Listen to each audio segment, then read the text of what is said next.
আমার খুনিকে আমি খুঁজে পেয়েছি, আর সেই খুনি হলো। তুমি নিজেই। বলেই লাশ ঘুরে ফিরল। চোখগুলো লাল লাল হয়ে আছে আর ছলছল করছে। হাতে পিস্তল দেখে ফারাজ অবাক হয়ে যায়। তার চেয়েও অবাক হয়ে যায় লাজের কথাটা শুনে।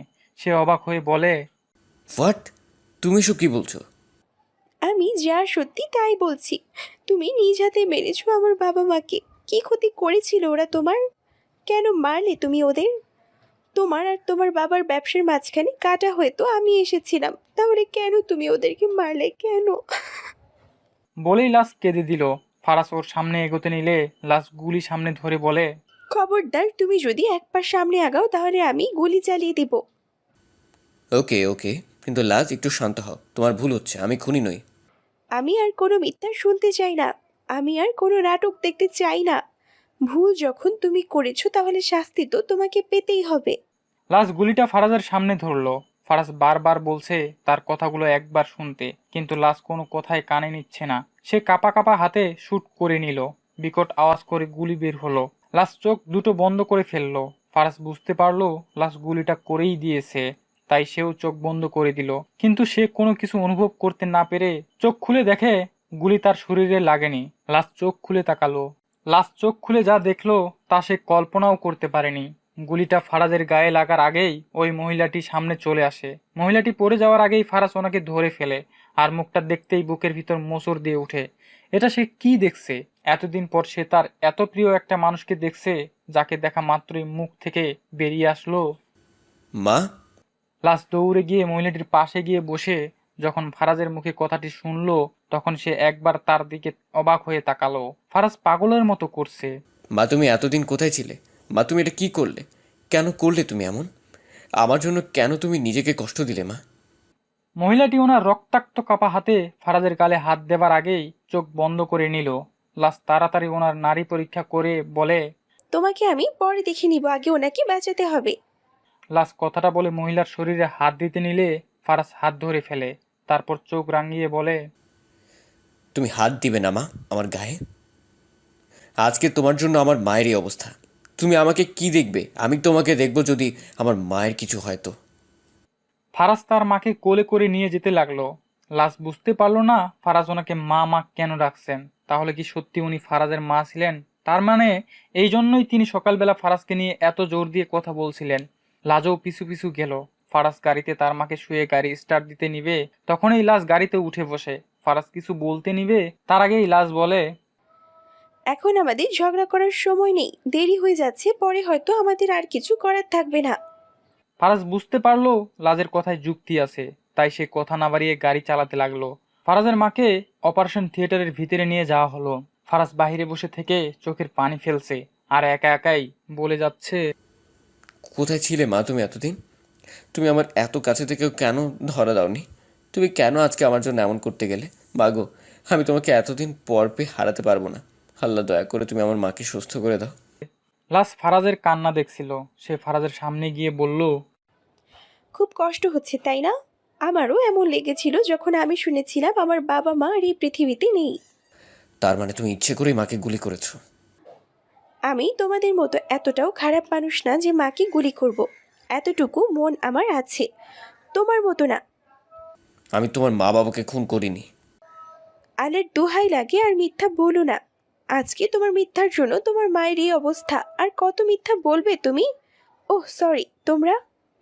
আমি সত্যি বলছি, খুন আমি করিনি। খুন করেছে আমার বাবার লোকেরা। হ্যাঁ, আমি আজকে সব সত্য জেনেই তোমাকে বলতে এসেছিলাম, কিন্তু তুমি আমার কোনো কথাই শুনোনি। লাশ চমকে উঠল। সে ফারাজের সামনে গিয়ে বলে, তোমার বাবার লোকেরা মানে? তুমি ছিলে না তাদের সাথে? না, আমি সেখানে থাকা তো দূরে, এসব কিছু জানতামও না। আর জানলে এসব কখনোই হতে দিতাম না। তাহলে আমাকে এরা মিথ্যা কেন বললো? আয়রা মিথ্যা বলেনি। কি শুরু করেছো তুমি?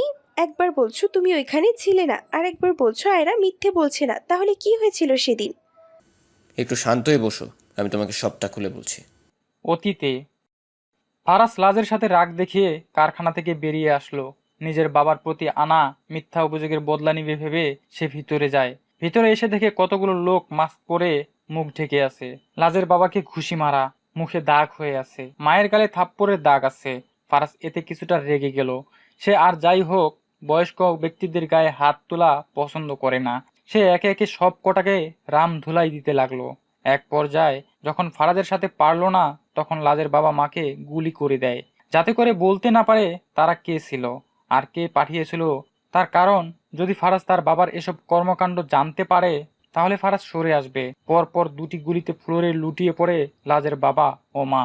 ফারাজ হাতের পাশে থাকা ফুলদানি দিয়ে ঢিল মারে, সাথে সাথে লোকটির হাতে থেকে গুলি পড়ে যায়।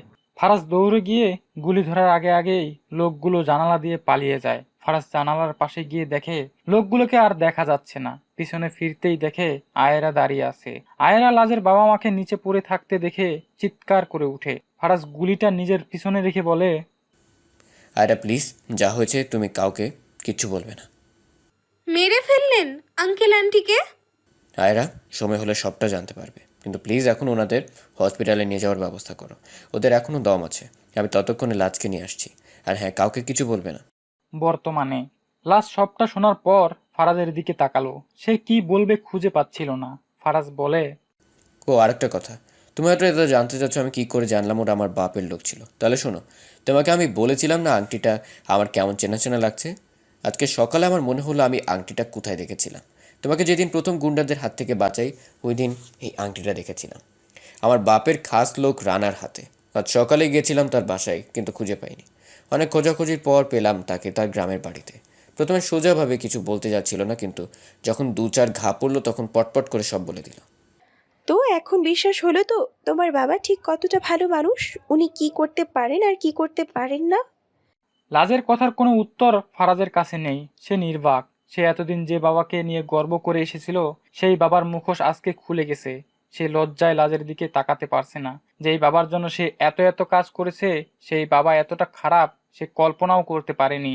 লাজ তার সামনে গিয়ে জিজ্ঞেস করে, তার মানে সত্যি তুমি এসব কিছু জানতে না? আমি তোমাকে আর কতবার বলবো আমি এসব সম্পর্কে কিছু জানতাম না? তাও তুমি আমার কোনো কথা বিশ্বাস করছো না, বারবার একই কথা বলে যাচ্ছ। তুমিও তো আমার কথা বিশ্বাস করছিলে না, আজ বিশ্বাস হলো তো তোমার বাবা কতটা ভালো। সেদিন কারখানার কথাটা সত্যি ছিল। উনি আমাকে সহ আরও কতগুলো মেয়ে পাচার করতে চেয়েছিলেন। আর এই মহিলা তোমার মা হয়। হুম। তোমার বাবা এই মহিলাকে তোমাদের কারখানায় বন্দি করে রেখেছিল, চেয়ারের সাথে বেঁধে রেখেছিল। মিথ্যে কথা। উনি নিজের ইচ্ছেই আমাদের বাড়ি ছেড়ে চলে গিয়েছিল। কে বলেছে? তোমার বাবা? এখনো তুমি তোমার বাবার কথাই বিশ্বাস করছো? ওই দিন তোমাদের কারখানায় একটা মেয়ে এসেছিল এত বড় ঘোমটা দিয়ে, একটা কাজের জন্য পায়ে ধরে কান্নাকাটি করছিল, মনে আছে? ফারাজ একটু চিন্তা করতেই মনে পড়ল ওই দিনের মেয়ের কথা। সে তাড়াহুড়ো করে বলল, হ্যাঁ এসেছিল। তুমি কি করে জানলে? আমি জানলাম কারণ আমি ছিলাম ওই মেয়ে। ফারাজ অবাক চোখে লাজের দিকে তাকালে লাজ বলে, তুমি তো আমার কথা বিশ্বাস করছিলে না, তাই প্রমাণ জোগাড় করতেই ছদ্মবেশ নিয়েছিলাম। কারখানা পুরোটা দেখছিলাম কোথাও কিছু পাই কিনা। তখনই এই তালা লাগানো রুমটা চোখে পড়ল, যে রুমটা থেকে কয়েকদিন আগে আমি কান্নার আওয়াজ আসতে শুনেছিলাম। লাজ ধীরে ধীরে ফারাজকে সবকিছু খুলে বলল। রুমে কিভাবে ঢুকলো, কি কি দেখলো, কিভাবে ওই রুম থেকে বের হলো, একের পর এক সব কিছু বলল। সবটা শোনার পর ফারাজ জিজ্ঞেস করলো, এই কয়েকদিন মা তোমার কাছে ছিল, তোমাদের বাসায়? তোমার বাবার ভয়ে আমি ওনাকে একা ছাড়তে পারিনি, কখন কি করে বসে ওনার সাথে, তাই ছাড়িনি। তুমি আমাকে আগে কেন বলোনি এসব? বলে কি আমাকে বিশ্বাস করতে তুমি? আর তাছাড়া আমিও তোমাকে বিশ্বাস করতে পারিনি। ভেবেছিলাম তুমিও হয়তো তোমার বাবার সাথে জড়িত আছো। লাজ, তুমি কি করে ভাবলে আমি আমার মাকে এভাবে বেঁধে রাখবো? আমি কি করে জানতাম উনি তোমার মা? কেন, ওই দিন ডায়েরিতে ছবি দেখোনি? ডায়েরিতে আমি ছবি দেখিনি, মাত্র লেখাগুলো দেখেছিলাম। আর তাছাড়া আর কিছু বলার আগেই অপারেশন থিয়েটার থেকে নার্স বেরিয়ে আসলো। ফারাজ আর লাজ দৌড়ে ওনার কাছে গেল। ফারাজ অস্থির হয়ে জিজ্ঞেস করলো, মা কেমন আছে? অবস্থা খুবই জটিল, খুব তাড়াতাড়ি 2 ব্যাগ ও নেগেটিভ রক্ত লাগবে। আপনারা তাড়াতাড়ি রক্ত বের করেন, নয়তো আমাদের কিছু করার থাকবে না। এত তাড়াতাড়ি ও নেগেটিভ রক্ত আমি কোথায় পাবো? চিন্তা করো না, আমার রক্তের গ্রুপ ও নেগেটিভ। নার্স, আমি রক্ত দিব, আমাকে নিয়ে চলেন। চলুন আমার সাথে। লাস ফারাজের হাতটা একবার ধরে ইশারা করলো কোনো চিন্তা না করতে। লাস নার্সের পিছু পিছু চলে গেল। ফারাজ লাসকে যতক্ষণ দেখা গিয়েছে ততক্ষণ দেখলো। চোখের অগসর হয়ে গেলে থপ করে বসে পড়ে। মাথায় হাজারো চিন্তা যেমন হচ্ছে তেমনই হাজারটা প্রশ্নও এসে ঘুরপাক খাচ্ছে। তার বাবা এমন কেন করলো? কেন তার মাকে এভাবে আটকে রেখেছিল? এসব কিছু কেন লুকিয়ে গেল? কালো ব্যবসা কবে থেকে শুরু করেছে? এসব হাজারো প্রশ্নের মাঝেও মায়ের টেনশন যেন যাচ্ছেই না। যাবে কি করে? এতদিন পর মাকে দেখতে পেল, তাও এমন একটা অবস্থায়। লাশ রক্ত দিয়ে আসলো, মাথাটা একটু একটু করে ঝিমাচ্ছে। ফারাজ হাতটা ধরে বসিয়ে দিল, তারপর জিজ্ঞেস করলো, তুমি কিছু খাবে? আমি এনে দিব। না, আমি কিছু খাবো না, আমি ঠিক আছি। ফারাজ, আমি গুলিটা ইচ্ছে করে করিনি। আমি তোমাকে গুলি করতে চেয়েছিলাম, কিন্তু বুঝতে পারিনি উনি কোথা থেকে চলে আসলেন। লাশ বলেই কান্না করে দিল। ফারাজ লাশকে নিজের বুকের মাঝে জড়িয়ে মাথায় হাত বুলিয়ে দিতে দিতে বলল, ইটস ওকে। আমি বুঝতে পারছি তুমি এসব ইচ্ছে করে করনি। তুমি আমাকে ভুল বুঝে এসব করেছো। এখন দোয়া করো মার যেন কিছু না হয়। ঘন্টাখানেক হয়ে গেল, কিন্তু এখনো কোনো খোঁজ খবর পাওয়া গেল না। অপারেশন থিয়েটারের ভিতরে কি হচ্ছে না হচ্ছে কিছুই বুঝতে পারছে না তারা। লাশ আর ফারাজ একজন আরেকজনকে শক্ত দেখালেও দুজনের মনেই অজানা এক ভয় কাজ করছে। ওটিটির লাইট অফ হলো, ডাক্তার বেরিয়ে আসলেন। ফারাজ দৌড়ে গিয়ে জিজ্ঞেস করলেন, ডাক্তার, আমার মা ঠিক আছে তো? ওনার কিছু হয়নি তো? ডাক্তার সাহেব নিজের মাস্ক খুলছেন। লাশ জিজ্ঞেস করলো, কি হলো, চুপ করে আছেন কেন? উত্তর দিচ্ছি না কেন? বলুন কিছু। ডাক্তার সাহেব একটা দীর্ঘশ্বাস ফেলে জানালো, রিল্যাক্স, চিন্তার কোনো কারণ নেই। অপারেশন সাকসেসফুল হয়েছে। আল্লাহর কাছে লাখ লাখ শুক্রিয়া। আমরা কি ওনার সাথে দেখা করতে পারি? এখন না, কিছুক্ষণ পরে ওনাকে কেবিনে দেওয়া হবে, তখন দেখা করতে পারবেন। কিন্তু হ্যাঁ, বেশি শব্দ করবেন না। ডাক্তার এতটুকু বলে চলে গেলেন। লাশ ফারাজের কাঁধে হাত রাখলে ফারাজ ওর দিকে তাকায়। কেবিনে নিয়ে গেল। ফারাজ আর লাশ দুজনেই ভিতরে আসে। ফারাজের মার মুখে অক্সিজেন মাস্ক লাগানো, এখনো জ্ঞান ফিরেনি। ফারাজ তার মায়ের পাশে গিয়ে বসে তার মায়ের হাত ধরে বলে, আই এম সরি মা। আমি তোমাকে অত্যাচারের হাত থেকে বাঁচাতে পারিনি। আমি পারিনি বাবার হাত থেকে তোমাকে রক্ষা করতে। প্লিজ আমাকে মাফ করে দাও তুমি, প্লিজ। ফারাজ তার মায়ের পায়ে হাতে চুমু খেয়ে কান্না করতে করতে কথাগুলো বলল। লাশ ওর কাঁধে হাত রেখে বলল, এখন এসব বলার সময় নয় ফারাজ। আগে তোমার মা ঠিক হোক, তারপর সব কিছু জেনে আমি কিছু একটা করব। শুধু তুমি একাই নও, আমিও আছি তোমার সাথে। আমি তোমাকে কথা দিয়েছিলাম তোমার বাবা মার খুনিকে আমি খুঁজে বের করে শাস্তি দেব। আমাকে আমার কথা রাখতে দাও লাস। এতদিন আমার বাবা আমাকে ব্যবহার করেছে। ওরা শুধু আমার ভালো দিক দেখেছে, এখন আমার খারাপ দিকটা দেখবে। তোমার সাথে হওয়ার প্রতিটা অন্যায়, আমার মার সাথে হওয়া অন্যায়, তোমার বাবা মার খুন করার অপরাধ, সব কিছুর শাস্তি ওনাকে পেতেই হবে। তোমার সাথে এখন থেকে আমিও আছি। ওনার দিন শেষ এবার। ফারাজের কথাগুলো শুনে লাশ অবাক হয়ে তাকালে ফারাজ ওর সামনে এসে দাঁড়িয়ে বলে, আমি জানি তুমি আমাকে এখনো বিশ্বাস করতে পারছো না, কিন্তু আমি সত্যি বলছি, আমি এসব জানতাম না। যদি জানতাম তাহলে তোমার সাথে কখনোই মিথ্যে ভালোবাসার নাটক করতাম না, তোমার মনের ফিলিংস নিয়ে কখনো খেলতাম না। আমি তো তোমাকে সত্যি। ফারাজ বাকি কথাগুলো বলতে গিয়েও বলল না। লাশ তার সামনে এসে জিজ্ঞেস করলো, কি থেমে গেলে কেন? বলো, তুমি তো আমাকে সত্যি কি। কিছু না। ফারাজ রুম থেকে বেরিয়ে গেল। সে সোজা তাকদিয়ার ম্যানশনের ড্রয়িং রুমে এসে ফারিদ তাকদিয়ারের নাম ধরে চিৎকার করে ডাকছে। ফারিদ তাকদিয়ার বের হয়ে এসে জিজ্ঞেস করে, কি হয়েছে? এভাবে নাম ধরে ডাকছিস কেন? তুমি যা করেছো তারপর তোমাকে আমার বাবা ডাকতেও ঘৃণা করছে। কি করেছি আমি? একদম নাটক করবে না তুমি আমার সাথে। আমি তোমার ব্যাপারে সব জেনে গেছি। তুমি এত এত নিচে কি করে নামতে পারো? তুমি যে সত্য চাপা দেওয়ার জন্য লাজের বাবা মাকে মেরে ফেললে। কি এমন সত্য জেনে গিয়েছিল ওরা, যার ফলে তোমার ওদের মারতে হলো? আর তুমি আমাকে কেন উল্টোপাল্টা বুঝিয়েছিলে লাজের বিষয়ে? ওই দিন কলেজে যাওয়া হয়েছিল সব সত্যিই ছিল, তাহলে কেন তুমি আমাকে মিথ্যে কাহিনী বলেছিলে? ফারিদ তাকদিয়ার ফারাজের কথা শুনে একদম ভয়ে চুপসে গেছে। উনি মনে মনে ভাবছেন, ফারাজ এসব জানলো কি করে? তাহলে কি মাহেরা ওকে সবটা বলে দিয়েছে? না না, সেটা কি করে সম্ভব? মাহেরা কি করে এতদিন পর ফারাজকে চিনবে? আর চিনলেও লাজের কথাগুলো কি করে জানবে? তার মানে কি লাজ ওকে সব কিছু বলেছে আর লাজই মাহেরাকে নিয়ে পালিয়েছে? ফারাজ বলল, তুমি মনে মনে যা ভাবছো আমি জানি, আর যা ভাবছো সব ঠিকই ভাবছো। মার সাথে আমার দেখা হয়েছে, আর লাজিমাকে তোমার হাত থেকে উদ্ধার করেছে। দেখ বাবা, তোকে ও ভুল বুঝাচ্ছে। আমাদের মাঝের সম্পর্ক নষ্ট করতে চাইছে ও। চুপ বাবা, আর একটা কথাও বলবে না। আমার তোমার সাথে কোনো কথা বলতে ইচ্ছে করছে না। কিন্তু হ্যাঁ, একটা কথা শুনে রাখো, তুমি যা করেছো তার প্রতিটা অন্যায় কাজের শাস্তি পাবে, আর সেটা আমি দিব। তোমাকে আমি আগেই বলেছিলাম আমি তোমার পাশে ততক্ষণ আছি যতক্ষণ তুমি ভালো কাজে আছো, কিন্তু এখন আর আমি তোমার সাথে নেই। তাই নিজের পথ নিজে দেখো। যাই হয়ে যাক না কেন, আমি তোমাকে তোমার প্রতিটা অন্যায় কাজের শাস্তি দিতেই থাকবো।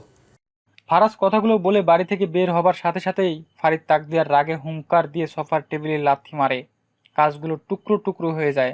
দাঁতে দাঁত চেপে বলে, লাশ লাশ, এই লাজের জন্য আমি প্রতিনিয়ত ফেল হয়ে যাচ্ছি। এই লাশ আজকে আমার থেকে আমার ছেলেকে কেড়ে নিল, এর মূল্য তো ওকে চুকাতেই হবে। পথের কাঁটা আমি খুব তাড়াতাড়ি সরিয়ে দিব, শুধুমাত্র সঠিক সময়ের অপেক্ষা। কথাটা শেষ করে নিজের চাদরটা শরীরে জড়িয়ে সিঁড়ি বেয়ে উপরে উঠে গেলেন। ফারাজ লাজের হাতের উপর শুয়ে আছে, আর লাজ ফারাজের গালের উপর নিজের গাল দিয়ে। হঠাৎ করে বাহিরের হইচইয়ে লাজের ঘুম ভেঙে যায়। সে নিজেকে ফারাজের সাথে এভাবে দেখে চমকে যায়। কাল সারা রাত তাহলে তারা এভাবেই ছিল, ভাবতে লাগলো লাজ। তারপর যখন কিছু মনে আসলো না, তখন আর ততটা জোর খাটালো না। লাজ নিজের হাত টান দিতেই ফারাজ আরো শক্ত করে জড়িয়ে ধরে। লাজের চোখ আটকে যায় ফারাজের ঘুমন্ত মুখটায়। একটা মানুষকে ঘুমের মাঝেই নাকি সবচেয়ে বেশি সুন্দর লাগে। লাজ আজকে তার নিজের চোখে দেখছে। ইচ্ছে করেও চোখ সরাতে পারছে না। হাত তো দূরের কথা, লাজ ফারাজের মাথায় হাত বুলিয়ে দিতে লাগলো আর একা একা মুচকি হাসতে লাগলো। ঘুমের মাঝে কারো স্পর্শ অনুভব করছিল ফারাজ। চোখ খুলে দেখে লাজ ওর মাথায় হাত বুলিয়ে দিচ্ছে। দুজন দুজনের দিকে অপলকভাবে তাকিয়ে আছে। তখনই একটা নার্স আসলো আর দুজন দুদিকে সরে বসলো। নার্স এসে বলল, আপনারা চাইলে আজকেই ওনাকে বাসায় নিয়ে যেতে পারেন, তেমন কোনো সমস্যা নেই এখন। কি বলছেন কি আপনি? এখনো মায়ের জ্ঞান ফিরেনি, আর আপনি বলছেন কোনো সমস্যা নেই? লাজ একটু মুচকি হাসি দিয়ে বলে, ওনার জ্ঞান ফিরেছে। কাল রাতেই উনি চোখ খুলে তাকিয়েছিলেন, উনি এখন ঘুমাচ্ছেন। ডাক্তার স্যার সবকিছুই দেখেই যাওয়ার অনুমতি দিয়েছে, তারপরে যদি কোনো প্রবলেম হয় নিয়ে আসবেন। বলেই নার্স চলে গেল। ফারাজ চোখ রাঙিয়ে লাজের সামনে গিয়ে দাঁড়ায়। লাজ চোখে ইশারা করে জানতে চায় কি হয়েছে। ফারাজ বলে, মার জ্ঞান ফিরেছিল, তুমি ওকে ডাকুনি কেন? তুমি ঘুমাচ্ছিলে আর অনেক ক্লান্ত ছিল বলে ডাকিনি, আর মাও ডাকতে নিষেধ করেছিল। আমার কাছে আমার মা সব থেকে বেশি দামি, আর তুমি আমার ঘুমের জন্য ডাকুনি? ব্যাপারটা তেমন না, তুমি ক্লান্ত হয়ে ঘুমিয়েছিলে, আমি ডাকতে চাইলেও মা দেয়নি। তাছাড়া উনি তেমন কিছু বলেনি, 5 মিনিটের মতো সজাগ ছিল, তারপর আবার ওনাকে ঘুম পাড়িয়ে দেওয়া হয়। কিছুক্ষণ পরেই ঘুম থেকে উঠে যাবে, তখন না হয় কথা বলে নিও। হুম। আচ্ছা এখন যাও, একটু চোখে মুখে পানি দিয়ে আসো, কেমন দেখা যাচ্ছে? মানুষের সামনে তোমাকে স্বামীর পরিচয় কিভাবে দিব বলো তো? সেই কলেজের হট ড্যাশিং হ্যান্ডসাম হিরো এখন হিরো আলম হয়ে গেছে। বাহ, মনে হচ্ছে স্বামীর প্রতি ভালোবাসা উতলিয়ে পড়ছে। ঢং। উতলিয়ে তো পড়বেই, যতই হোক স্বামী তো। ও আচ্ছা, তাহলে স্বামীকে তার অধিকারটুকু দিয়ে দাও। কোন অধিকার? লাজ বুঝতে পারছিল না কিসের অধিকার, তাই জিজ্ঞেস করে। ফারাজ শয়তানি হাসি দিতে দিতে লাজের দিকে এগোতে লাগলো। লাজ এক পা করে পিছুতে লাগলো। দেওয়ালের সাথে পিঠ আটকে গেল লাজের। সে সাইড দিয়ে চলে যাবে, তার আগেই ফারাজ ওই দিকে হাত দিয়ে দেয়। লাজ শাড়ি পরা ছিল, পেটের এক পাশে দেখা যাচ্ছিল। ফারাজ সে জায়গায় এক আঙ্গুলে খোঁচা দিতেই লাজ চোখ বন্ধ করে ফেলে, শাড়িতে খামচি দিয়ে ধরে। ফারাজ লাজের কানের কাছে গিয়ে বলে, বউকে ইচ্ছে মতো করে পেটানোর। ফারাজের এমন কথা শুনে লাজ চমকে চোখ খুলে তাকায়। ফারাজ লাজের এমন রিয়েক্ট দেখে হো হো করে হেসে দেয়। লাজ বুঝতে পারছে না সে হাসবে নাকি কাঁদবে। সে কি ভেবেছিল আর কি হলো। লজ্জায় একটু লাল হয়ে গেল সে। ফারাজ হাসতে হাসতে ওয়াশরুমের দিকে গেল। ফারাজের মাকে লাজের বাসায় আনা হলো। ফারাজ ওনার পাশে বসে হাতে হাত ধরে বসে আছে। লাজ একটা ট্রেতে করে গরম স্যুপ বানিয়ে আনলো। লাজ বলল, বলি, যদি আপনাদের মা ছেলের ভালোবাসা শেষ হয়ে থাকে তাহলে এই গরম গরম স্যুপটা খেয়ে নিন তো দেখি। না না, আমি এখন কিছু খাবো না, কিছু খেতে ইচ্ছা করছে না। সে কি, তোমার বৌমা এত কষ্ট করে স্যুপ বানিয়ে আনলো আর তুমি খাবে না বলছো? ফারাজ কথাটা বলেই লাজকে একটা চোখ টিপ মারে। লাজ বুঝতে পারে ফারাজ ওকে খুঁচিয়ে খুঁচিয়ে কথা বলছে। লাজ এখন কিছু না বলে চামচে করে স্যুপটা খাইয়ে দিচ্ছিল। তখন মা বলল, বৌমা আমার বড্ড লক্ষ্মী, এমন সোনার টুকরা বৌমা আর কতজন পায়। আর এমন অদ্ভুত বিয়ে আর কতজনের হয়? লাজ ফারাজের দিকে তাকিয়ে কথাটা বলল। ফারাজ চোখ নিচু করে ফেলল। ফারাজের মা বলল, যা হবার হয়ে গেছে, তোরা আবার নতুন করে জীবন শুরু কর। সব রাগ অভিমান ভুল বোঝাবুঝি শেষ করে আর 5টা স্বামী স্ত্রীর মতো জীবনযাপন কর। চাইলেই কি সব সম্ভব হয়ে যায়? যদি তাই হতো তাহলে একটাবার আমাকে বলেন ফারাজ, কেন সবটা না জেনে আমার সাথে এমন করলো? এর কোনো উত্তর কি আছে আপনার কাছে? ফারাজ লাজের দিকে তাকিয়ে বুঝতে পারলো লাজ ঠিক কতটা কষ্ট নিয়ে কথাটা বলেছে। লাজের চোখে পানি ছলছল করছে, কিন্তু সে কিছু বলতে পারছে না। ফারাজের মা বলল, এগুলোর কোনো উত্তর আমার কাছে না থাকলেও আমি একজন মা হয়ে তোমাকে এটা বলবো, সব কিছু ভুলে যাও। যা হয়েছে এগুলো ফরাজ তার বাবার কথাতে করেছে। ভবিষ্যতে করবে না তার কোনো গ্যারান্টি আপনি দিতে পারবেন? এখন আমি যা বলতে যাব তাতে আমি গ্যারেন্টি দিতে পারি ফরাজ তার বাবার সঙ্গ আর কখনো দেবে না। তুমি জানতে চেয়েছিলে না কি আমার পরিচয়, আমি কেন উনি বন্দি করে রেখেছিল, কি শত্রুতা? তাহলে শোনো তুমি, আর তুইও শোন ফরাজ। ফারাজের মা একটা দীর্ঘশ্বাস ফেলে বলতে শুরু করলো, আমি মাহেরা তাকদিয়ার, মাহিম তাকদিয়ারের একমাত্র কন্যা সন্তান, যার নামে ছিল পুরো তাকদিয়ার প্রপার্টি। তা ছিল আমাদের সবার অজানা। ফরাজের বাবা আমাকে ভালোবাসার নাটক করে বিয়ে করেছিল, শুধুমাত্র এই প্রপার্টি পাওয়ার আশায়। খুব ভালোই যাচ্ছিল আমাদের সংসার। হঠাৎ করে ফরাজের নানা মারা যাবার পর যখন ফরাজের বাবা নিজের নামে প্রপার্টি করে নিতে চায়, তখন জানতে পারে আমার নামে আগে থেকেই সব কিছু লিখে দিয়ে গেছে বাবা। তখন থেকেই উনি চেয়েছিল আমার থেকে সব কিছু ছিনিয়ে নিতে, কিন্তু সেটা আমি বুঝতে পারিনি। পেরেছিলাম সেদিন যেদিন উনি ফরাজকে পৃথিবীতে আনতে নিষেধ করেছিল। যেখানে সব বাবা খুশি হয় সেখানে তিনি আমার প্রতি রেগে গিয়েছিলেন, বারবার নষ্ট করে ফেলার কথা বলছিল। এই নিয়ে প্রচুর ঝগড়া হয় আমাদের মাঝে। একসময় উনি মুখ ফসকে বলেই ফেললেন আমাকে বিয়ে করার কারণ। ওনার মুখ থেকে এই কথাগুলো শুনে আমি খুব কেঁদেছিলাম, নিজেকে শেষ করে দিতে চেয়েছিলাম। হঠাৎ করে ফরাজের কথা মনেই সেই নিজেকে আর শেষ করিনি। যে বাচ্চাটা এখনো পৃথিবীর আলো দেখেনি তাকে কিভাবে আমি মেরে ফেলি, ফরাজের চিন্তা করেই আমি কিচ্ছু করিনি। বেশি কিছুদিন ওনার সাথে আমার কোনো কথা হয়নি। একদিন হঠাৎ করে ফোন আসে উনি নাকি অ্যাক্সিডেন্ট করেছেন। যতই হোক, ভালোবাসতাম তাকে, ছুটে গিয়েছিলাম তার কাছে। অনেক কান্নাকাটি করেছিল সেদিন আমার হাত ধরে। দ্বিতীয়বার বিশ্বাস করেছি তাকে, আর সেটাই আমার ভুল হয়। কোনো এক কাজের কথা বলে আমার থেকে প্রপার্টির 20% লিখে নেয়, কিন্তু আমি আজও জানি না ওইটা কিসের কাজের জন্য ছিল। সত্যি কি কোনো কাজের জন্য ছিল, নাকি মিথ্যা কোনো চাল? ফরাজ হওয়ার বছর দুয়েক পর একদিন আমি ওনার রুমের পাশ দিয়েই যাচ্ছিলাম। উনি কারোর সাথে ফোনে কথা বলছিলেন। আরে, তুমি এত রাগ করছো কেন? আর কয়েকটা দিন তো মাত্র, তারপরে এই সমস্ত সম্পত্তি আমার হয়ে যাবে আর তুমি আমার। কোনো টেনশন করো না। ফারাজকে সম্পত্তি লিখে দেওয়ার আগেই আমি সব নিয়ে নিব।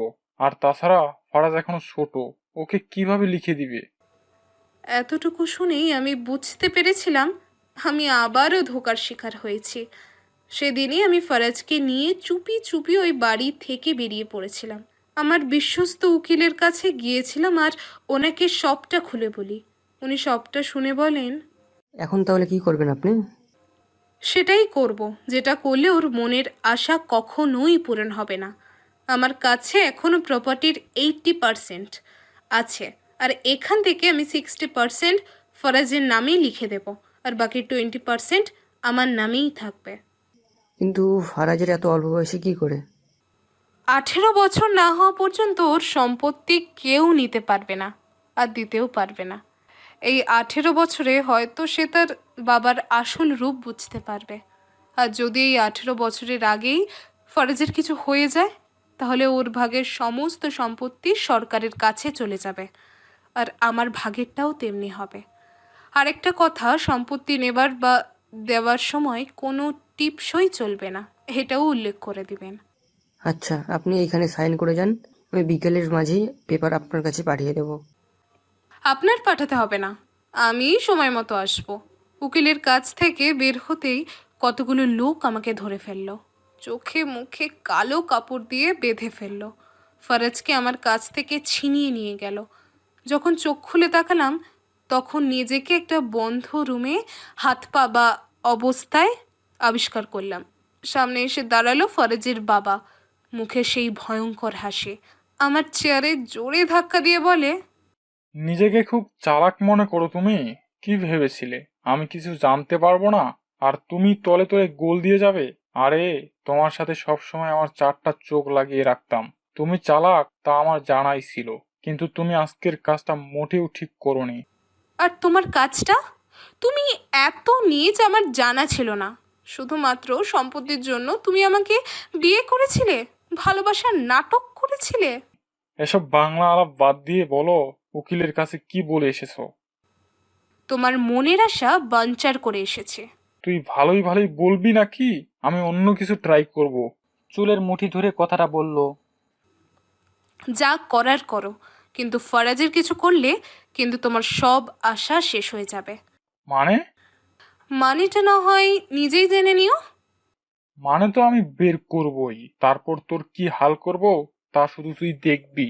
উনি বের হয়ে গেলেন, তারপর হয়তো কোনোভাবে আমার বলে আসা কথাগুলো জেনে গিয়েছিলেন, আমাকে এইভাবেই বেঁধে রেখেছিলেন আর ফরাজকে পরম যত্নে নিজের কাছে আগলে রেখেছিলেন।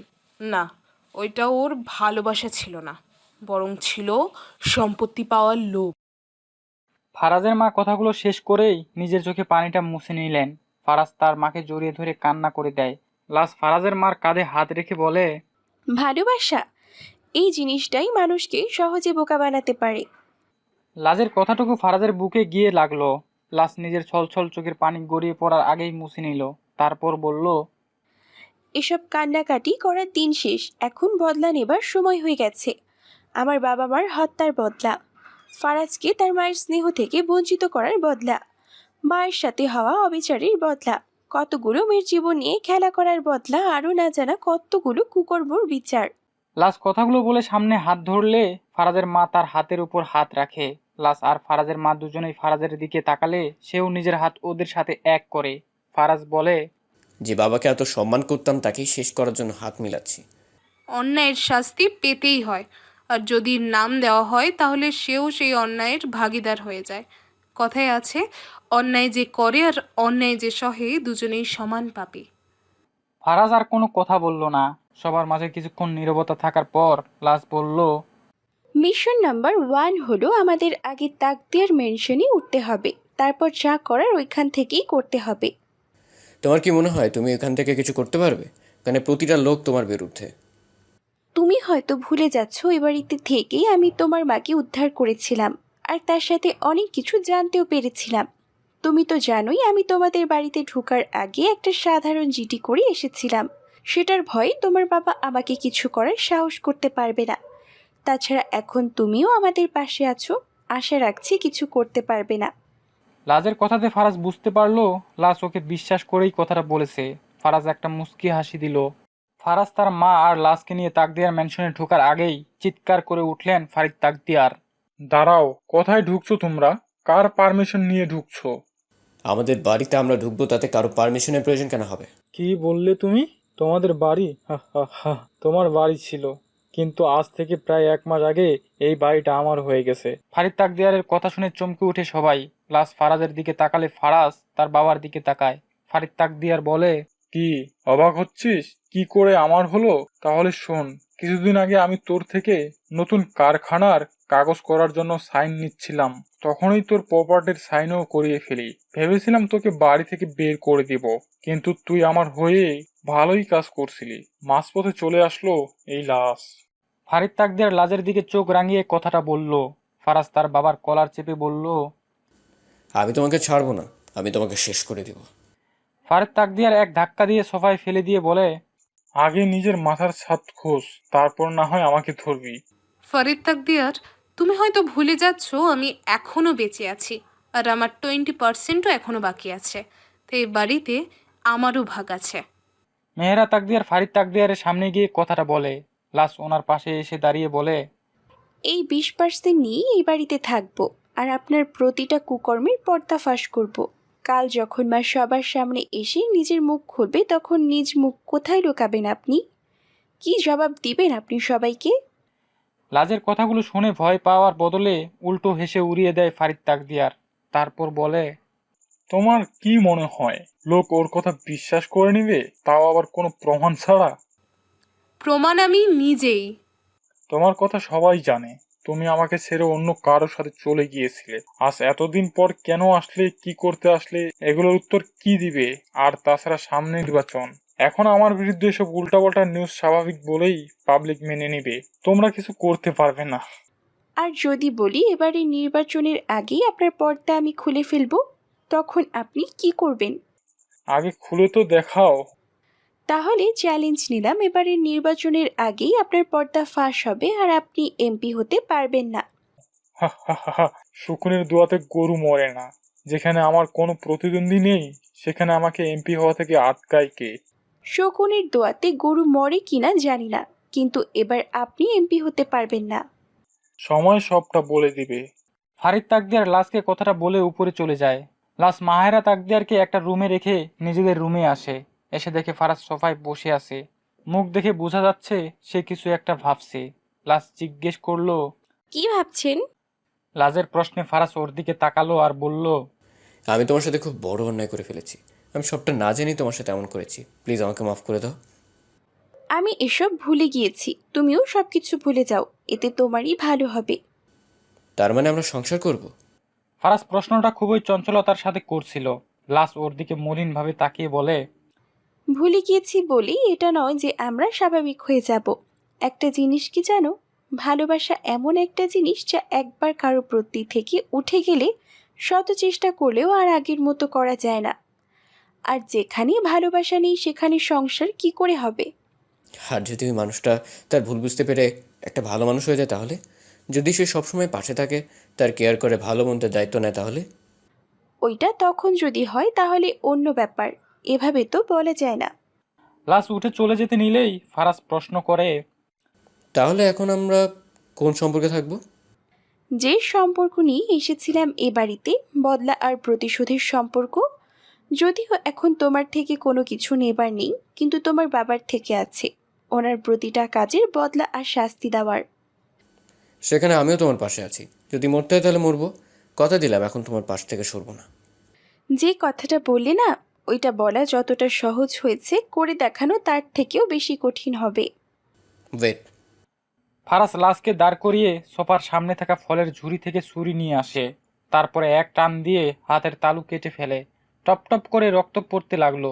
লাশ ফারাজের হাত ধরে দেখে অনেকটাই কেটে গেছে। সে বলল, তুমি কি পাগল হয়ে গেছো? কি করলে এটা? কেন করলে? ইস, কতটা লেগেছে! কিভাবে রক্ত বের হচ্ছে তুমি দেখছো? এসব কোন ধরনের পাগলামি বলো তো? হতে পারে এটা পাগলামি, কিন্তু বিশ্বাস করো, আমি এখন সত্যিই তোমার পাশে থাকতে চাই, আর থাকবো। তাই বলে তুমি এভাবে হাত কেটে বিশ্বাস করাবে? পাগল তুমি! পাগল। আর সেটা তো ফারাজ বাকি কথাটুকু না বলে আটকে গেল। লাশ ওকে জিজ্ঞেস করলো, কি হলো? থেমে গেলে কেন? কি বলতে চাইছিলে? কিছু না। তুমি বলো, তোমার চোখে পানি কেন? কান্না করছো? কই পানি? আমি কেন কান্না করব? চোখে কি একটা গেল তাই জ্বালা করে পানি বের হয়েছে। তুমি মিথ্যে কেন বলছো? তুমি যতই বলো আমাকে ভালোবাসো না, আমি জানি তুমি আমাকে আজও আমাকেই ভালোবাসো। বেশি জানো বলেই আজকে এই অবস্থা। চুপচাপ এখানে বসো, আমি ব্যান্ডেজ করে দিচ্ছি। লাশ চোখের পানি মুছে ফার্স্ট এইড বক্স নিয়ে আসলো। খুব যত্ন করে ব্যান্ডেজ করে দিচ্ছে। ফারাজ ওর দিকে অপলকভাবে তাকিয়ে আছে। কি মায়া আছে এই মুখটায়, ফারাজ নিজেও জানে না। ব্যান্ডেজ করা শেষ হলে ফারাজ বলে, একটা সুযোগ কি দেওয়া যায় না আমাকে? আবার কিসের সুযোগের কথা বলছো তুমি? তোমাকে ভালোবাসার। ফারাজ, ভালোবাসাটা এত সহজ না, বললেই হয়ে যায় না। আর আমি যে আঘাতটা পেয়েছি তারপর কেন জানি ইচ্ছে করছে না। প্লিজ লাস, আমি তোমাকে সত্যি ভালোবাসতাম। সে প্রথম দিন তোমাকে দেখে আমার ভালো লেগেছে। ব্যাস এই প্রথম দিন আমি তোমার পিছু পিছু যাচ্ছিলাম। তখন তোমার পারফিউমের গন্ধে আমার কেমন জানি নেশা ধরে যাচ্ছিল। নিজের অজানাতেই ভালো লাগতে শুরু করলো। কিন্তু যখন বাবার ভুল কথা মাথায় ঢুকলো আর বন্ধুদের উস্কানিতে সব কিছু শেষ হয়ে যায়। তুমি ভালো লাগা পর্যন্ত ছিলে বলেই শেষ হয়ে যায়, ভালোবাসলে শেষ হতো না। লাশ উঠতে নিলে ফারাজ ওর হাত ধরে বলে, আমি তোমাকে সত্যিই ভালোবাসতাম। তোমার সাথে ভালোবাসার নাটক করতে করতে কখন নিজের অজান্তেই ভালোবেসে ফেলেছিলাম নিজেও বুঝতে পারিনি। কিন্তু একদিকে বাবার অপমান আর অন্যদিকে বন্ধুদের উস্কানি আমার মাথা পুরো শেষ করে দিয়েছিল। আমি বুঝতে পারছিলাম না কী করব। লাজ, প্লিজ আমাকে আর একটা সুযোগ দাও। Please, please. সত্যি ভালোবাসো? কী প্রমাণ চাও বলো? সারা জীবন পাশে থাকতে হলে কিন্তু অনেক রাগ অভিমান ভাঙাতে হবে, অনেক ঝড় সহ্য করতে হবে। সব কিছুর জন্য প্রস্তুত। লাজ আর কিছু না বলে ফারাজকে জড়িয়ে ধরলো। ফারাজও লাজকে জড়িয়ে ধরলো। লাজ এতদিন ফারাজের থেকে প্রতিশোধ নিতে চাইলেও তার ভালোবাসা একটুও কমেনি। সেই আগের মতো করেই ভালোবেসে গেছে। ফারাজ শুধরে যাওয়ায় লাজ আর তাকে দূরে সরিয়ে দিতে পারলো না। পুনরায় ফারাজের সাথে ভালোবাসার সম্পর্ক তৈরি করলো। লাজ ফারাজকে ছেড়ে সামনে দাঁড়ালে ফারাজ খেয়াল করলো তার চোখে হালকা পানি। আসলে লাজ একটু বেশি ইমোশনাল, তাই সে সহজেই কেঁদে দেয়। ফারাজ তার চোখের পানিগুলো মুছে দিয়ে বলে, এভাবে যদি কান্না করো তাহলে সামনে সব কিছু সামলাবে কি করে বলো? ফারাজের কথায় লাজ নিজের চোখ মুছে বলে, কই কান্না করছি? আমি তো কান্না করছি না। ও আচ্ছা, তাহলে সব কিছু যখন ঠিক হয়ে গেল তাহলে এখন অধিকারগুলো ঠিকঠাক মতো নিয়ে যাওয়া যাক দুজনের। ফারাজ শয়তানি হাসি দিয়ে লাজের দিকে তাকালো। লাজ ভ্রু কুঁচকে ওর দিকে তাকায়। ফারাজ সামনে এগোতে লাগলে লাজ পিছুতে পিছুতে বলে, কোন অধিকার? বউ পেটানোর? আরে বউ কেন পেটাতে যাব? তাহলে বউকে আদর করার, ভালোবাসার। লাজের কোমরে ধরে টান মেরে নিজের সাথে মিশিয়ে ফেললো ফারাজ। তারপর কানের কাছে মুখ নিয়ে কথাটা বলল। লাজ ইতিমধ্যে কাঁপা শুরু করে দিয়েছে। ফারাজ নিজের গাল দিয়ে লাজের গালে ঘষতে লাগলো। হাত দিয়ে চুলগুলো এক সাইড করে পিঠে হাত নিতেই লাজ এক ধাক্কা দিয়ে তাকে সরিয়ে দেয়। ফারাজ অবাক হয়ে চোখ দিয়ে ইশারা করে জানতে চাইলো কি হয়েছে। লাজ একটু স্বাভাবিক হয়ে বলল, আমি এখনো এসবের জন্য প্রস্তুত নই, এসবের কথা এখনো মাথায় আনিনি। আশা করি বুঝতে পারছো। ও আচ্ছা, সরি, আমার উচিত ছিল তোমার কাছে জিজ্ঞেস করে না, সরি। হুম। আচ্ছা তাহলে ফ্রেশ হয়ে আসো, আজ থেকে একসাথে জড়িয়ে ধরে ঘুমাবো। এতে তো কোনো সমস্যা নেই। তাতে সমস্যা নেই, কিন্তু যদি কিছু। কিছু হবে না, প্রমিস। ফারাজ লাজকে তার কথা শেষ হওয়ার আগেই কথাটা বলল। লাজ ফারাজের দিকে তাকালে ফারাজ একটা কিউট স্মাইল দেয়, যা দেখে লাজের হার্টবিট বাড়তে শুরু করে। লাজ তাড়াতাড়ি সেখান থেকে চলে যায়। ফ্রেশ হয়ে এসে বিছানায় শোয়া মাত্রই ফারাজ ওকে খপ করে জড়িয়ে ধরে। লাজ প্রথমে ভয় পেয়ে গেলেও পরে ফারাজকে দেখে শান্ত হয়। তখন তার কেমন যেন একটা ভালো লাগা অনুভব হয়। আজ প্রথম ফারাজ তাকে এইভাবে জড়িয়ে ধরে শুয়ে আছে, আর তারা দুজন এতটা কাছাকাছি। ফারাজ চোখ বন্ধ করে আছে আর লাশ ওর দিকে তাকিয়ে আছে। ফারাজ চোখ খুলে বলে, এভাবে তাকিয়ে থাকলে তো অনেক কিছু করতে মন যাবে মাই ডিয়ার চাশমি।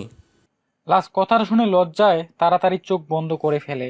ফারাজ মুচকি হাসি দিয়ে সেও চোখ বন্ধ করে ফেলে। আর চাশনি কথাটা লাশকে ফারাজ ভালোবেসে বলে। সেই প্রথম থেকেই এই নামে ডাকে ফারাজ। সকালবেলা ঘুম থেকে উঠে নিজেকে ফারাজের বুকে আবিষ্কার করলো লাশ। ফারাজের বুকের স্পন্দন শুনতে পাচ্ছে লাশ। ইচ্ছে করছিল না উঠতে। ফারাজ লাজের চুলের সুড়সুড়িতে চোখ খুলে তাকালো। লাশকে নিজের বুকে দেখে আরো শক্ত করে জড়িয়ে ধরলো। কপালের চুলগুলো সরিয়ে ভালোবাসার চুম্বন এঁকে দিতেই লাজ চোখ খুলে তাকালো। ফারাজ একটা মুচকি হাসি দিয়ে বলল, ঘুম ভাঙলো তবে? হুম। লাশ উঠতে নিলে ফারাজ টান দিয়ে আবার বুকের সাথে মিশিয়ে নিয়ে বলে, আর একটু থাকো না, খুব ভালো লাগছে আমার। মনে হচ্ছে এতদিনে কাছের মানুষটাকে নিজের করেই পেলাম। কথা দিলাম আমাদের প্রতিটা সকাল এমন সুন্দর হবে। লাশ কিছু না বলে চুপচাপ শুয়ে থাকলো। কিছুক্ষণ পর ফারাজ আবার ঘুমিয়ে গেল। লাশ উঠে ফ্রেশ হয়ে আসলো। ফারাজ তখনও ঘুমাচ্ছিল দেখে লাশ নিজের ভেজা টাওয়ালটা ফারাজের মুখে ছুঁড়ে মারলো। ফারাজ মাথা তুলে বলে, এটা কি হলো? এতক্ষণ পর্যন্ত পড়ে পড়ে ঘুমালে এমনই হবে। আজকে প্রথম দিন, অন্তত আজকে একটু কাছে এসে কিস করে একটু রোমান্টিকভাবে উঠাতে পারতে, তাই না? হয়েছে, এত ঢং না করি সোজা ওঠো। আজকে আমাদেরকে একটা জায়গায় বের হতে হবে। কিন্তু কোথায়? তা আমিও জানি না, কিন্তু জানি যে করেই হোক ওই মেয়েগুলোর খোঁজ আমাকে বের করতেই হবে। কোন মেয়েগুলা? পাচার করতে চাও মেয়েগুলোকে? এখন উঠো তাড়াতাড়ি, ফ্রেশ হয়ে নেন। ফারাজ উঠে একটা শয়তানি হাসি দিয়ে লাজের দিকে এগোতে লাগে।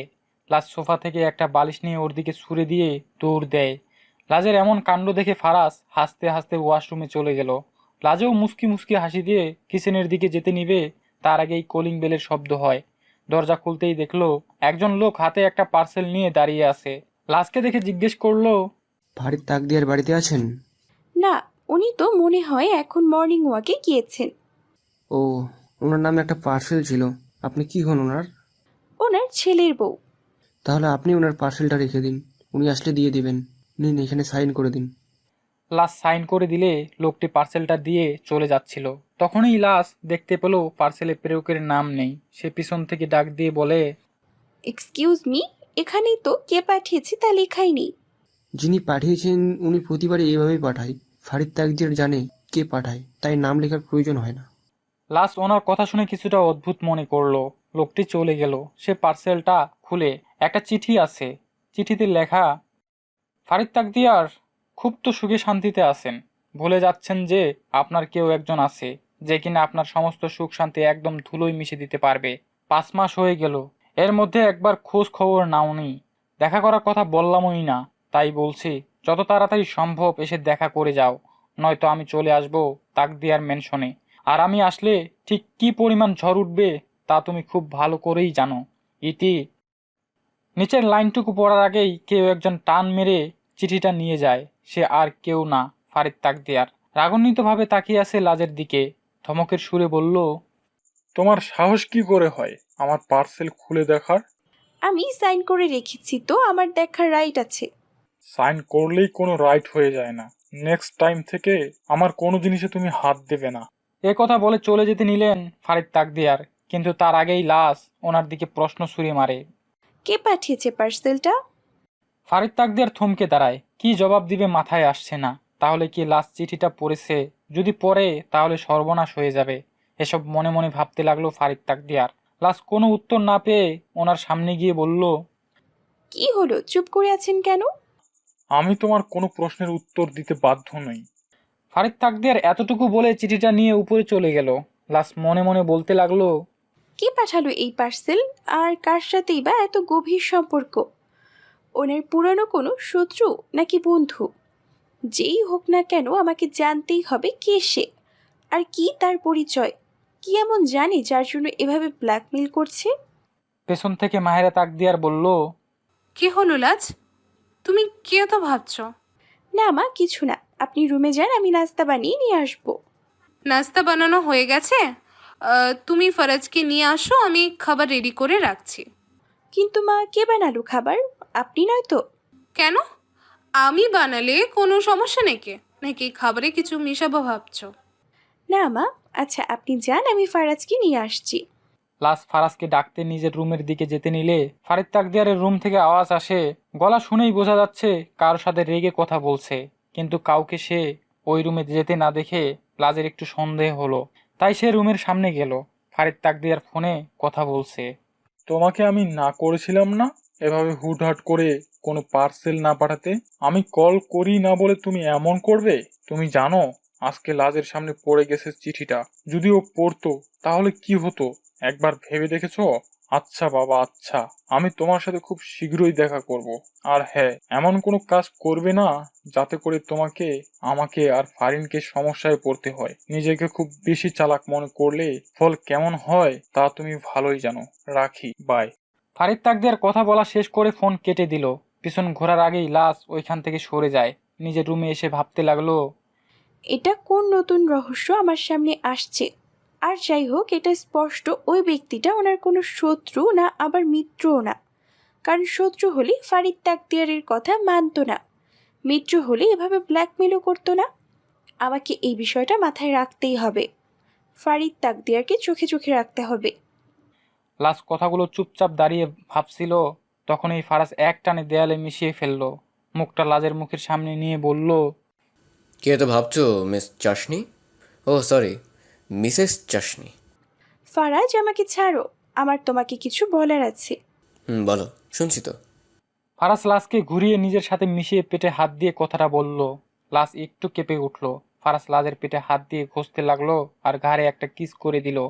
লাশ চোখ বন্ধ করে অনুভব করতে নিল। লাশকে সামনে ঘুরিয়ে ঠোঁটের দিকে এগোতে নিলে লাশ বলে, ফারাজ প্লিজ, আমার কথাটা শোনো। লাজের কথাতে ফারাজের ধ্যান ভেঙে গেল। মুখটা মলিন হয়ে গেল। লাজ বুঝতে পারলো ফারাজ নিজেকে কন্ট্রোল করতে পারছে না। মনের আশাটা নষ্ট হয়ে গেল। লাজ ফারাজের সামনে গিয়ে বলল, ফারাজ, আমি জানি তোমার এখন খুব কষ্ট লাগছে, কিন্তু আমার কাছে কোনো উপায় নেই। আমাকে আগে তোমার বাবার কাজের ফল দিতে হবে, তারপর এসব সংসার নিয়ে ভাববো। বলো, কি বলতে চাইছিলে? লাজ একটা শ্বাস ফেলে পার্সেলের ঘটনাগুলো আর ফারিদ তাকদিয়ারের ফোনে বলা কথাগুলো বলল। সবটা শুনে ফারাজ বলল, তার মানে এখন থেকে বাবার দিকে নজর রাখতে হবে। কিন্তু তার আগে আমাদেরকে আমার বাবা মার খুনির কাছে যেতে হবে। ও যদি একবার হাতছাড়া হয়ে যায় তাহলে অনেক মুশকিল হয়ে যাবে। তাহলে আজকে আর ওই মেয়েদের খুঁজতে যাবে না? যাব, কিন্তু আগে খুনির কাছে যেতে হবে। আচ্ছা চলো, মা ডাকছে খাবার খেতে। হুম, ওই খাবারই তো খেতে হবে এখন, ওই খাবার তো আর পাবো না। ফারাজ শয়তানি করে এই কথাটা বলে একটা শ্বাস ফেললো। লাজ চুপি চুপি ফারাজের সামনে গিয়ে তার গালে হুট করে কিস করে বসলো। ফারাজ অবাক হয়ে তাকালে লাজ বলে, এখন এতটুকু সময় হলে সব পেয়ে যাবেন। তোমাকে ভালোবাসার পর থেকে আমি আর কোনো মেয়ের দিকে চোখ তুলেও তাকাইনি। আচ্ছা, আগে যা হয়েছে তা বাদ দাও। এখন থেকে আর কোনো মেয়ের দিকে চোখ তুলে তাকাবে না। আচ্ছা। দুজন দুজনের দিকে তাকিয়ে মুচকি হাসি দিয়ে হাতে হাত ধরে খেতে গেল। লাজ আর ফারাজ বের হলো লাজের বাবা মার খুনের উদ্দেশ্যে। ফারাজ ওই লোকটার বাড়ি চিনে। ফারাজ ড্রাইভ করছে, লাজ তার পাশে বসে সারাটা রাস্তার টুকটাক কথা বলেই গেল। লোকটির বাড়ির সামনে আসতেই দেখতে পেল অনেক লোক। এত ভিড় কেন কিছুই বুঝতে পারলো না। ভিড় ঠেলে বাড়ির ভিতরে ঢুকে ওরা যা দেখলো তাতে তারা চমকে উঠল। যে লোকটি লাজের বাবা মাকে মেরেছিল সেই লোকটি লাশ হয়ে শুয়ে আছে। পাশে অল্প বয়সী মহিলা কান্না করছে। ফারাজ তার পাশে দাঁড়িয়ে থাকা এক বৃদ্ধ লোককে জিজ্ঞেস করলো, উনি কিভাবে মারা গেলেন? গতকাল রাতে কতগুলো লোক এসে কাজের কথা বলে নিয়ে যায়। মাঝরাতে একটা গাড়ি থেকে ওর মৃত্যুদেহ ফেলে রেখে চলে যায়। লোকটির কথা শুনে ফারাজ আর লাশ একজন আরেকজনের দিকে তাকায়। বুঝতে পারে এটা কার কাজ। তারা রাস্তার পাশে দাঁড়িয়ে আছে। লাশ বলল, নিজের আসল চেহারা বেরিয়ে আসার ভয়ে মেরে ফেলল লোকটিকে। কিন্তু আমি একটা জিনিস বুঝতে পারছি না, লোকটি তো বাবার অনেক কাছের ছিল, তাহলে কেন মারলো? তুমি তো ওনার কাছে ছিলে, ওনার রক্তের ছিলে, তাহলে তোমাকে কেন ব্যবহার করলো? লাজের কথা শুনে ফারাজ চুপ হয়ে লাজের দিকে তাকায়। লাশ আবার বলতে শুরু করে, আসলে তোমার বাবার কাছে আপন পর রক্তের কাছে দূরের এসবের কোনো মানে নেই। উনি যখন যাকে যেভাবে ব্যবহার করতে পারেন সেটাই মানে। যখন ব্যবহার শেষ তখন তাকেও শেষ করে দেয়। যাই হোক, চলো বাসায় যাওয়া যাক। হুম। ফারাজ গাড়ি ঘুরিয়ে বাড়ির উদ্দেশ্যে রওনা হবে। ঠিক তখনই লাশ দেখলো ফারিক তাকদিয়ার নিজে গাড়ি ড্রাইভ করে কোথায় যাচ্ছে। লাশ বলল, তোমার বাবা নিজে গাড়ি চালিয়ে কোথায় যাচ্ছে? লাজের কথা শুনে ফারাজ তাকিয়ে দেখে সত্যি তার বাবা নিজে ড্রাইভ করছে। সে অবাক হয়ে বলে, বাবা এই সময় বাইরে? উনি তো এই সময় যোগা করেন তাহলে? কিছু তো একটা আছেই, না হলে উনি তো নিজে ড্রাইভ করতেন না। ফারাজ, ওনাকে ফলো করো। লাজের কথা মতো ফারাজ গাড়ি ঘুরিয়ে নিল। ফারিক তাকদিয়ারকে ফলো করতে লাগলো। প্রায় 1 ঘন্টা ফলো করার পরেও যখন ফারিক তাকদিয়ার কথাও থামছেন না, তখন ফারাজ জিজ্ঞেস করলো, কোথায় যাচ্ছে বাবা? এত দূরে আসলো তাও কোনো ড্রাইভার আনলো না? যেখানেই যাচ্ছে আমার কাছে কেন জানি লাগছে ওই লোকটার কাছেই যাচ্ছে। কোন লোকটা? আরে বাবা, সকালে বলেছিলাম না। ফারাজ কিছু প্রশ্ন করতে যাবে তার আগেই সামনে তার বাবার গাড়ি থেমে গেল। ফারাজ একটু দূরে থেকেই ব্রেক করে দাঁড়িয়ে গেল। একটা বাড়ির ভিতরে ঢুকে গেল ফারিক তাকদিয়ার। লাস আর ফারাজ গাড়ি থেকে নেমে আশেপাশে ভালো করে দেখলো। ফারাজ বলল, ভিতরে যাবে? ভেতরে যাব তো অবশ্যই, কিন্তু তার আগে দেখো কোথাও কোনো সিকিউরিটি গার্ড আছে কিনা। না, এখানে কোথাও কোনো সিকিউরিটি গার্ড নেই। তাহলে চলো যাওয়া যাক। ফারাজ আর লাস চুপি চুপি বাড়ির ভিতরে ঢুকে গেল। খুব সতর্কতার সহকারে দুইজন দুই সাইড হয়ে লুকিয়ে পড়ল, কারণ ড্রয়িং রুমেই ফারিক তাকদিয়ার বসে আছে। তো তুমি তাহলে আজকেই চলে এসেছো? একজন মহিলা কথাটা বলে সিঁড়ি দিয়ে নিচে নামলো। ফারিক তাকদিয়ার বসা থেকে উঠে বলল, তুমি এমন এমন কাণ্ড করো যার জন্য আমাকে আসতেই হয়। আর তোমাকে আনার জন্যই আমাকে এমন এমন কাণ্ড করতে হয়। এত কথা বলার সময় আমার কাছে নেই। কি জন্য ডেকেছো বলো? এত তাড়া কিসের? শুনেছি মাহেরা নাকি ফিরে এসেছে, তাহলে তার জন্য কি প্রেম জেগে উঠেছে? চন্দ্রা, তুমি ঠিক ভালো করেই জানো ওকে আমি ভালোবাসি কিনা। তাহলে কেন আমাকে তুমি তোমার দ্বিতীয় স্ত্রী হিসেবে পরিচয় করিয়ে দিচ্ছ না? কেন এতদিনের সম্পর্ক সবার সামনে আনছো না? কেন ফরিনকে তোমার মেয়ে হিসেবে সবার সামনে পরিচয় দিচ্ছ না? মহিলার কথাতে রীতিমতো অবাক হয়ে যায় ফারাজ আর লাস। তারা দুজন দুজনের দিকে তাকিয়ে থাকে। কি শুনছে এরা? ওরা ওসব কল্পনাও করতে পারেনি। ওরা অন্য কিছু আইডিয়া করেছিল। ফারিক তাকদিয়ার বলে, এর জবাব তোমাকে আমি আগে আরো বহুবার দিয়েছি। আমি হিন্দু বলে? আমি হিন্দু হওয়ায় যদি এতটাই সমস্যা থাকতো তাহলে সম্পর্ক কিভাবে করেছিলে? রাতের পর রাত কাটানোর সময় মনে ছিল না এই কথা? ফারিন যখন পেটে ছিল তখন মনে পড়েনি এই কথা? তখন মনে করেছিলাম মাহেরাকে মেরে তোমাকে সবার সামনে পরিচয় করে দিব, কিন্তু মাহেরা যে তলে তলে জল খেয়েছে সেটা কি করে জানতাম? হুম, কিন্তু এখন কি সমস্যা? মেনে নাও আমাকে, পরিচয় দাও তোমার স্ত্রী হিসেবে। অসম্ভব, সামনে নির্বাচন, আর মাত্র কয়েকদিন পর মনোনয়ন দিবে, আর এখন যদি এসব হয় তাহলে অনেক ঝামেলা হয়ে যাবে। লাস ফারাজকে ইশারা করে ফারাজের ফোন দিতে, কারণ লাস আজকে তাড়াহুড়া করে নিজের ফোন রেখে এসেছে। ফারাজ ফোন ফ্লোরে মিশিয়ে লাজের দিকে ধাক্কা মারে। লাস ফোনটা নিয়ে কতগুলো ছবি তুলে ফেলে ফারিদ তাকদিয়ার আর চন্দ্রা মহিলার। চন্দ্রা বলল, আচ্ছা ঠিক আছে, কিন্তু ফারিন তোমাকে কিছু বলতে চায়। ফারিন, ফারিন, তোমার বাবা এসেছে। মহিলার ডাক শুনে একটা 17-18 বছর বয়সী মেয়ে দৌড়ে সিঁড়ি দিয়ে নামলো। তারপর ফারিদ তাকদিয়ারকে জড়িয়ে ধরে, বাবা, তুমি এতদিন আসোনি কেন? এখন তো অনেক কাজের ঝামেলা, তাই আসতে পারিনি। বাবা, আমাকে কবে তোমার মেয়ে বলে পরিচয় করাবে? আমার বান্ধবীরা সবাই অনেক কথা বলে। প্লিজ বাবা, তাড়াতাড়ি আমাদেরকে সবার সামনে আনো। আনবো আনবো, এখন বলো কি লাগবে তোমার?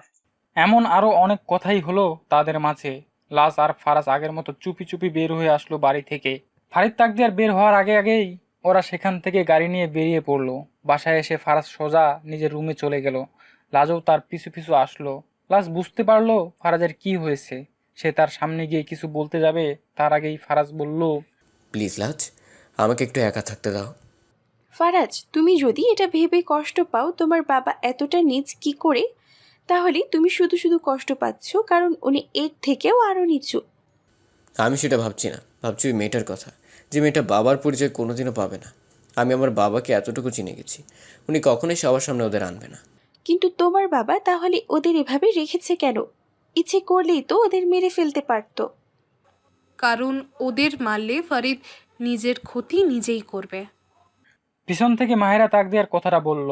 লাস কিছুটা চমকে গেল ওনাকে দেখে, কারণ উনি কি করে জানলেন এসব কথা। মাহেরা তাকদিয়ার তাদের সামনে এসে বলল, আমি জানি তোমরা চন্দ্রার কথা বলছো। চন্দ্রাই হলো সেই মহিলা যার সম্পত্তির প্রতিও লোভ ছিল ফারিদের, লিখেও নিয়েছিল। কিন্তু চন্দ্রাও খুব চালাক। সে তাদের কিছু ক্লোজ ছবি তার কিছু ফ্রেন্ড আর রিলেটিভসদের কাছে পাঠায়, আর তাদের বলে রাখে ওর যদি কিছু হয় তাহলে যেন সব কিছু ফাঁস করে দেয়। সেই ভয়েই ফারিদ কিছু করছে না। কিন্তু এখন আমি তো করব। লাস কথাটা বলে একটা শয়তানি হাসি দেয়। ফারাজ জিজ্ঞেস করে, কি করবে তুমি? তোমার বাবার নতুন ব্যান্ড বাজাবো আমি। মানে? মানে হলো কিছু একটা ধামাকা হতে যাচ্ছে। সকাল সকাল ফারিদ তাকদিয়ার রাগে চিৎকার করে বাড়ি মাথায় তুলছে। ওনার চিৎকার এতটাই ভয়ঙ্কর ছিল যে বাড়ির সব গার্ড এক হয়ে গেল। মাহেরা তাকদিয়ার আর ফারাজ দৌড়ে ড্রয়িং রুমে আসলো। ফারিদ তাকদিয়ার রাগে একের পর এক জিনিস ভেঙে যাচ্ছে। লাশ সিঁড়ি দিয়ে নামতে নামতে বলল, জিনিস ভাঙছেন ভাঙেন, কিন্তু মনে রাখবেন 20% কিন্তু আমাদের। ফারিদ তাকদিয়ার লাশকে এক টানে মাঝখানে দাঁড় করিয়ে জোরে হাত চেপে বলল, তোমাকে এর শাস্তি পেতেই হবে। আমাকে তো শাস্তি দেবার মতো কিছু বাকি রাখেননি। আপনি আমার থেকে আমার বাবা মাকে কেড়ে নিয়েছেন। এর থেকে বড় শাস্তি আর কি হতে পারে একটা মেয়ের কাছে, বলতে পারেন? লাশ ছলছল চোখে কথাটা বলল। লাশকে জোরে ধাক্কা দিতেই ফারাজ ওকে ধরে ফেলে। ফারাজ জিজ্ঞেস করে, কি হয়েছে? সকাল সকাল এত চিৎকার করছো কেন? ওনাকে আর জিজ্ঞেস করে কাটা খায় নুনের ছিটা দিও না, আমিই বলছি। লাশ কথাটা বলে ফারিদ তাকদিয়ারের দিকে তাকিয়ে শয়তানি হাসি দিল। সবার সামনে টিভিটা চালু করলো। টিভিতে ব্রেকিং নিউজ দিচ্ছে। বিগত কয়েকদিন ধরেই বারবার বিতর্কের সামনাসামনি হচ্ছেন এমপি ফারিদ তাকদিয়ার, আর ওনাকে বারবার বিতর্কের সম্মুখীন করছেন ওনার ওই পুত্রবধূ। এবারের বিতর্কের উৎস হলো এই দুটো ছবি।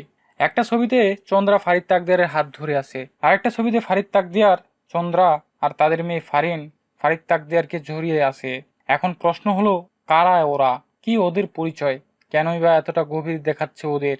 সবার সামনে উত্তর দেওয়ার জন্য অনুরোধ করছে জনগণের পক্ষ থেকে তার পুত্রবধূ লাজ। ওনার কাছে এসবের কারণ জানতে চাইলে উনি বলেন তিনি চান ওনার শ্বশুর মশাইয়ের কাছ থেকে সবটা জানতে। এতটুকু দেখানোর সাথে সাথে ফারিদ তাকদিয়ার রাগে টিভি তুলে আছাড় মারে। টিভি ভেঙে গুঁড়ো হয়ে যায়।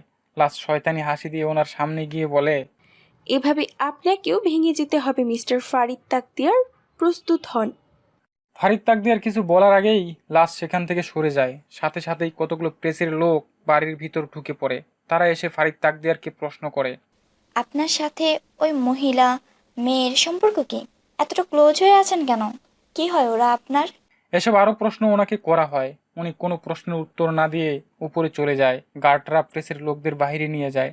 লাশ এসে ফারাজকে ফিসফিস করে বলে, আমাদেরকে এখনই বের হতে হবে, নয়তো তোমার বাবা ওই মহিলাকে আর মেয়েকে অন্য কোথাও পাঠিয়ে দিবে। তাড়াতাড়ি চলো। ফারাজ আর লাশ দৌড়ে বের হয়ে গেল।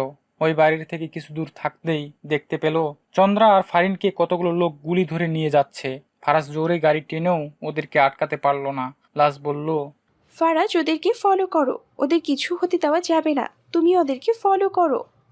ওদেরকে ফলো করতে করতে ওরা একটা পুরনো বাড়িতে আসলো। বাড়িটা একটা ভাঙ্গা বাড়ির মতো দেখা যাচ্ছে। ওরা ভিতরে গেলে ফারাজ বাড়ির পিছনে গাড়ি রেখে লাশকে নিয়ে চুপি চুপি ভিতরে যায়। ফারিন ভয়ে কান্না করছে আর বলছে, মা, এরা কারা? আমাদেরকে এখানে কেন নিয়ে এসেছে? এগুলো সব তোর বাবার কাজ। আজকে সকালে নিউজের জন্য ও এমন করছে। একদম ঠিক ধরেছ। আমি তোমাদেরকে এজন্যই এখানে এনেছি, যাতে করে তোমাদেরকে লাশ আর ফারাজ খুঁজে না পায়। ফারিদ তাকদিয়ার ভিতরে ঢুকে কথাটা বলল। ফারিন কান্না করে বলল, বাবা, আমার খুব কষ্ট হচ্ছে, প্লিজ আমাকে ছেড়ে দিতে বলো। ও মাই ডিয়ার, তোমার কষ্ট হচ্ছে? এই, তোরা একটু ওকে আদর করে দে তো।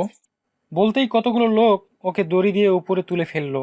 তাতে ফারিন আরো ভয় পেয়ে চিৎকার করতে লাগলো। চন্দ্রা বলে, প্লিজ ফারিদ, তুমি ওকে ছেড়ে দাও। তোমার যা করার আমাকে করো। ওকে ছেড়ে দাও প্লিজ। ছেড়ে তো দেবই, কিন্তু এভাবে না।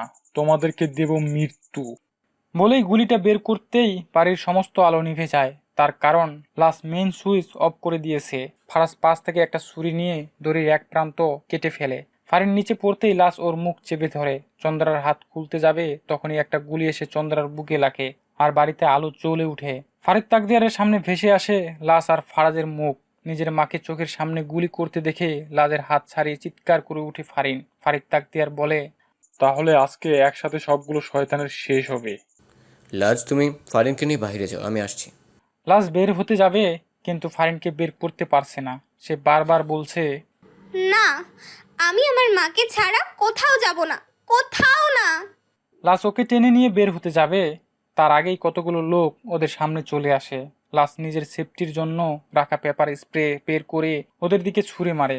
ওরা আর কিছু দেখতে না পেলে লাশ ফারিনকে নিয়ে বের হয়ে পড়ে। ফারিদ তাকদিয়ার ফারাজকে বলে, এখনো সময় আছে, তুই ওদের দল থেকে সরে আয়। তুই আমার ছেলে, আমার বিপক্ষে যেতে পারিস না। তুই তো জানিস আমি তোকে কতটা ভালোবাসি। ফারাজের মুখটা মলিন হয়ে গেল। সে ছলছল চোখে নিজের বাবার দিকে তাকালো। ফারিদ তাকদিয়ার দু হাত মিলিয়ে ওকে ইশারা করলে ফারাজ দৌড়ে গিয়ে ওনাকে জড়িয়ে ধরে। বাপ ছেলের এমন মুহূর্তে ফারিদ তাকদিয়ারের চোখ বড় বড় হয়ে যায়। তার কারণ ফারাজ নিজের হাতে থাকা ছুরিটা ওনার পেটে বসিয়ে দিয়েছে। ফারিদ তাকদিয়ারকে এক ধাক্কা দিয়ে নিচে ফেলে দেয়। ফারাজ বলে, আমি কখনোই তোমার পক্ষে ছিলাম না, ছিলাম ভালোর পক্ষে। তাই তোমার দলে ফিরে যাবার প্রশ্নই আসে না। তুই তুই তুই ছেলে হয়ে নিজের বাবার সাথে বেইমানি করলি? এটাকে যদি বেইমানি বলা হয় তাহলে তোমার প্রতিটা কাজ কি? আমার মার সাথে করা কাজ, ফারিন আর ফারিনের মার সাথে করা কাজ, জানি না। আর কার কার সাথে বেইমানি করেছো, কিন্তু আমি বেইমানি করিনি। নিজেতে নিজের বাবার ভুলের শাস্তি দিলাম। ফারাজ এতটুকু বলে নিজের চোখের পানি মুছে সেখান থেকে বের হতে যাবে তার আগেই পিছন থেকে গুলি করে ফারিদ তাকদিয়ার। কিন্তু গুলিটা ফারাজের গায়ে লাগার আগেই চন্দ্রা এসে তার সামনে দাঁড়ায়, যার ফলে গুলিটা ওনার গায়ে লাগে। ফারাজ দৌড়ে চন্দ্রাকে ধরলে আবারও গুলি করতে চায়, কিন্তু কোনো বুলেট না থাকায় গুলি করতে পারেনি। ফারাজ ওনাকে কোলে নিয়ে বললেন, এইটা কি করলেন আপনি? আপনি আমার জন্য কেন এমন করলেন? আমি এমনিতেও মরে যেতাম, তাই ভাবলাম মরার আগে নিজের কিছু পাপ কমিয়ে যাই। আমার শয়তানি প্ল্যানের জন্য তোমার মার সাথে এমন খারাপ করেছে।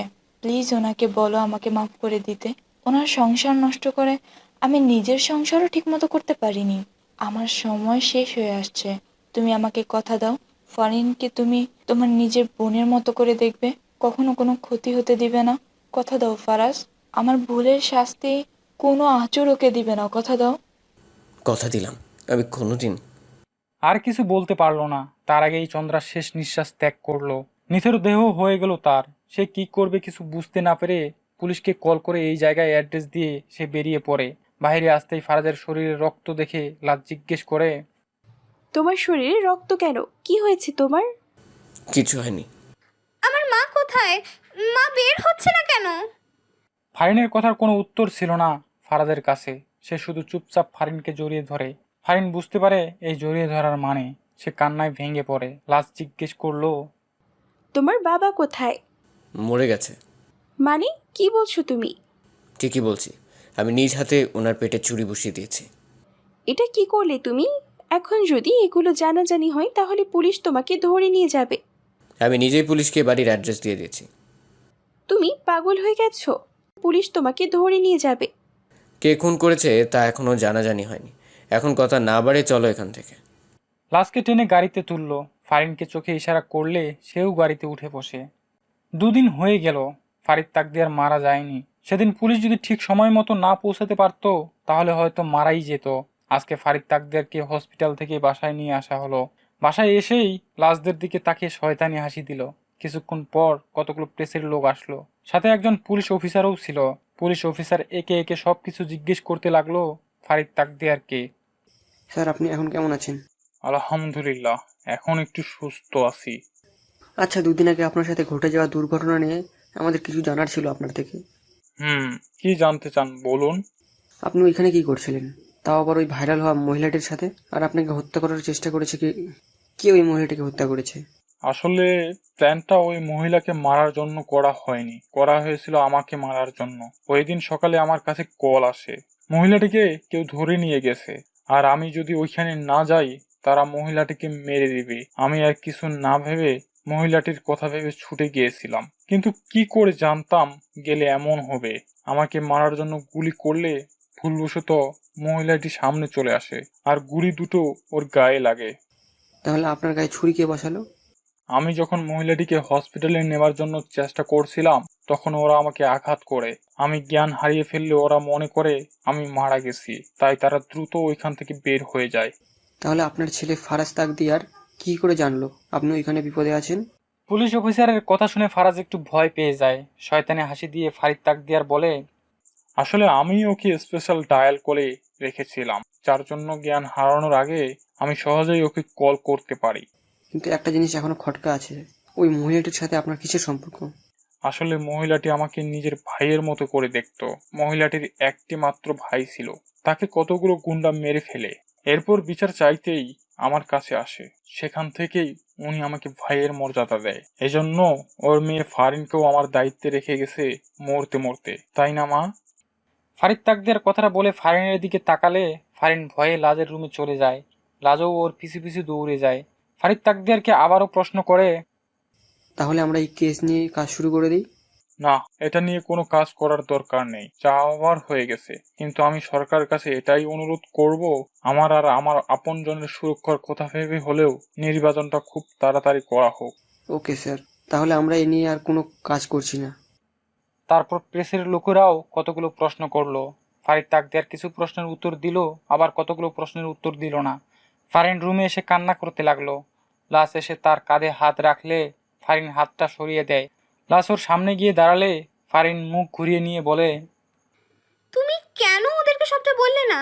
কেন বললে না তোমার মাকে ওই ফরিদ তাকদিয়ার গুলি করেছে?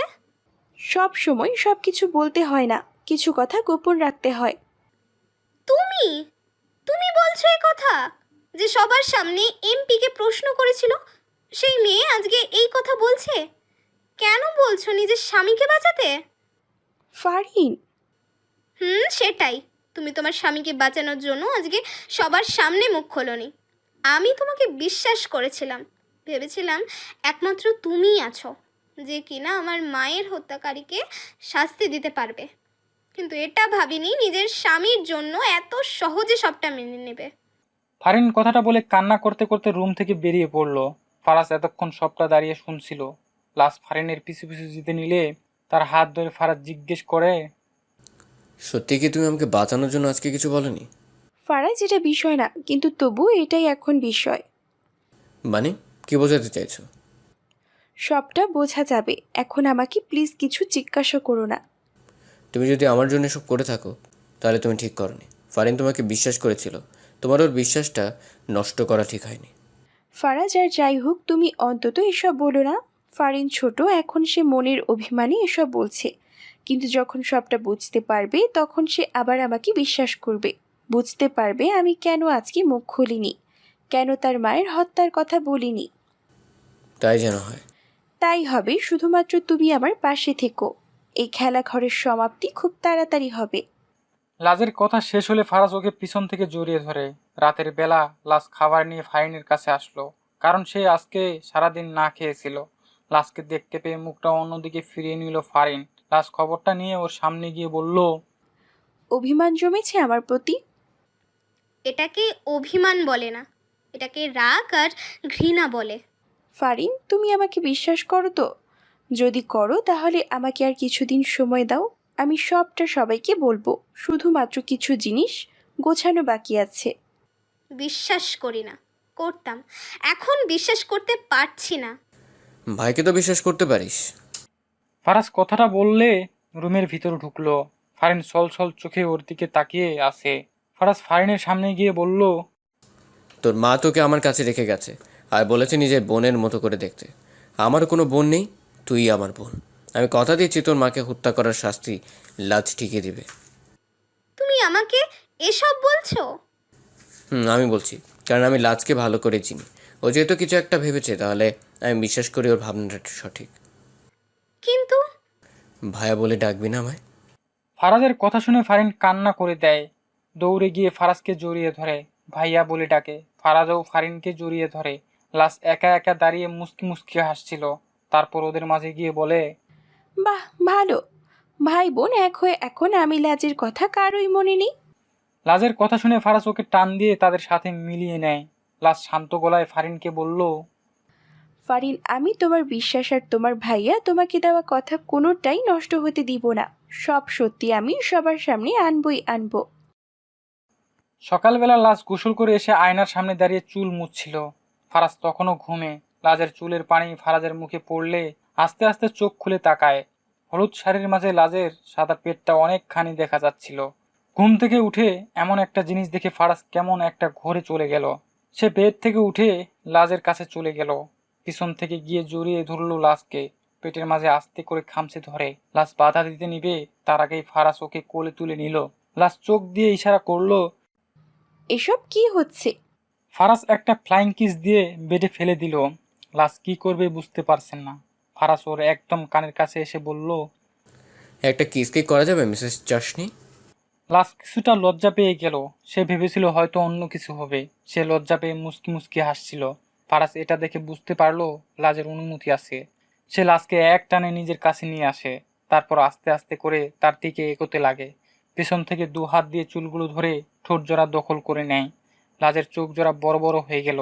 সে কিস ভেবেছিল, কিন্তু এমন লিপ কিস নয়। ফারাজ পাগলের মতো চুমু খাচ্ছে। লাজ প্রথম দিকে নড়াচড়া করলেও পরে আর করেনি। ফারাজ লাজের নড়াচড়া বন্ধ হয়ে যাওয়ায় হালকাভাবে ধরলে লাজ এক ধাক্কা দিয়ে ফারাজকে দূরে সরিয়ে দেয়। তারপর নিজের ঠোঁট মুছতে মুছতে বলল, এটা কি হলো? কিস করবে বলেছিলে তাহলে? কিসই করলাম। সকাল সকাল কি মিষ্টিটাই না গেলাম? ঢং। এখন আমাকে আবার গোসল করতে হবে। গোসল করা কি হলো? আবার জিজ্ঞেস করে কি হলো। লাজ চলে যেতে নিলে শাড়ির আঁচল ধরে ফারাজ বলে, গোসল যখন করবে তাহলে ফরজ গোসলই করো। চলো তাহলে বাকি কাজটুকু। ফারাজ বাকি কথা না বলে একটা শয়তানি হাসির সাথে চোখ মারল। অসভ্য। লাজ শাড়ির আঁচল জোরে টেনে ওয়াশরুমে যেতে নিবে, তার আগেই ফোন বেজে উঠে। ফোনের কাছে গিয়ে দেখে একটা আননোন নাম্বার। রিসিভ করে কানে দেবার সাথে সাথে ওর চোখ বড় বড় হয়ে যায়। লাজ ফোন পেয়ে তাড়াতাড়ি করে বাড়ি থেকে বের হয়ে পড়ে। ফারাজ ঠিক বুঝতে পারলো না কি হলো বা কে কল করেছিল। ফারাজও তাড়াতাড়ি করে তার টি শার্ট চেঞ্জ করে বেরিয়ে পড়ে, কিন্তু বেরিয়ে কোথাও লাজকে দেখতে পেল না। লাজ কল পেয়ে এতটাই তাড়াহুড়ো করছিল যেন সে ভুলেই গেছে পায়ে দৌড়ে যাওয়ার থেকে বাড়ির গাড়ি নিয়ে গেলে তাড়াতাড়ি যেতে পারবে। লাজ দৌড়াচ্ছে, তখনই দুটা মোটরসাইকেল ওর সামনে এসে দাঁড়ায়। লোকগুলো ফারিক তাকদিয়ারের। তা লাজ দেখেই বুঝতে পেরেছিল সে কি করবে কিছু বুঝতে পারছিল না। এই নির্জন রাস্তায় কাকে ডাকবে, আর ডাকলেও কি কেউ আসবে এদের সামনে দাঁড়াতে? লোকগুলো ওর দিকে এগিয়ে আসছে আর লাজ পিছাচ্ছে। হঠাৎ করে লাজের পিছন থেকে একটা মোটর সাইকেল এসে একটা লোককে ধাক্কা মারে, গুন্ডাটার নিচে পড়ে যায়। বাইক দেখে লাশ বুঝলো এটা ফারাজ, আর হেলমেটের ভিতর ফারাজের লাল লাল চোখ দেখে অন্য গুন্ডাটি বাইক নিয়ে পালিয়ে যায়। ফারাজ বাইক থেকে নেমে হেলমেটটা খুলেই লাশকে একটানে নিজের সামনে দাঁড় করায়, তারপর রাগী গলায় বলে, তুমি নিজেকে কি মনে করো? একটাবার বলবে আমাকে? যখন যা ইচ্ছে হয় তখন তাই করতে যাও, যখন যেখানে যেতে হয় কাউকে কিছু না বলে চলে যাও। তোমার কি এতটুকু ভয় করে না? ভয় জিনিসটা অনেক আগেই হারিয়ে গেছে।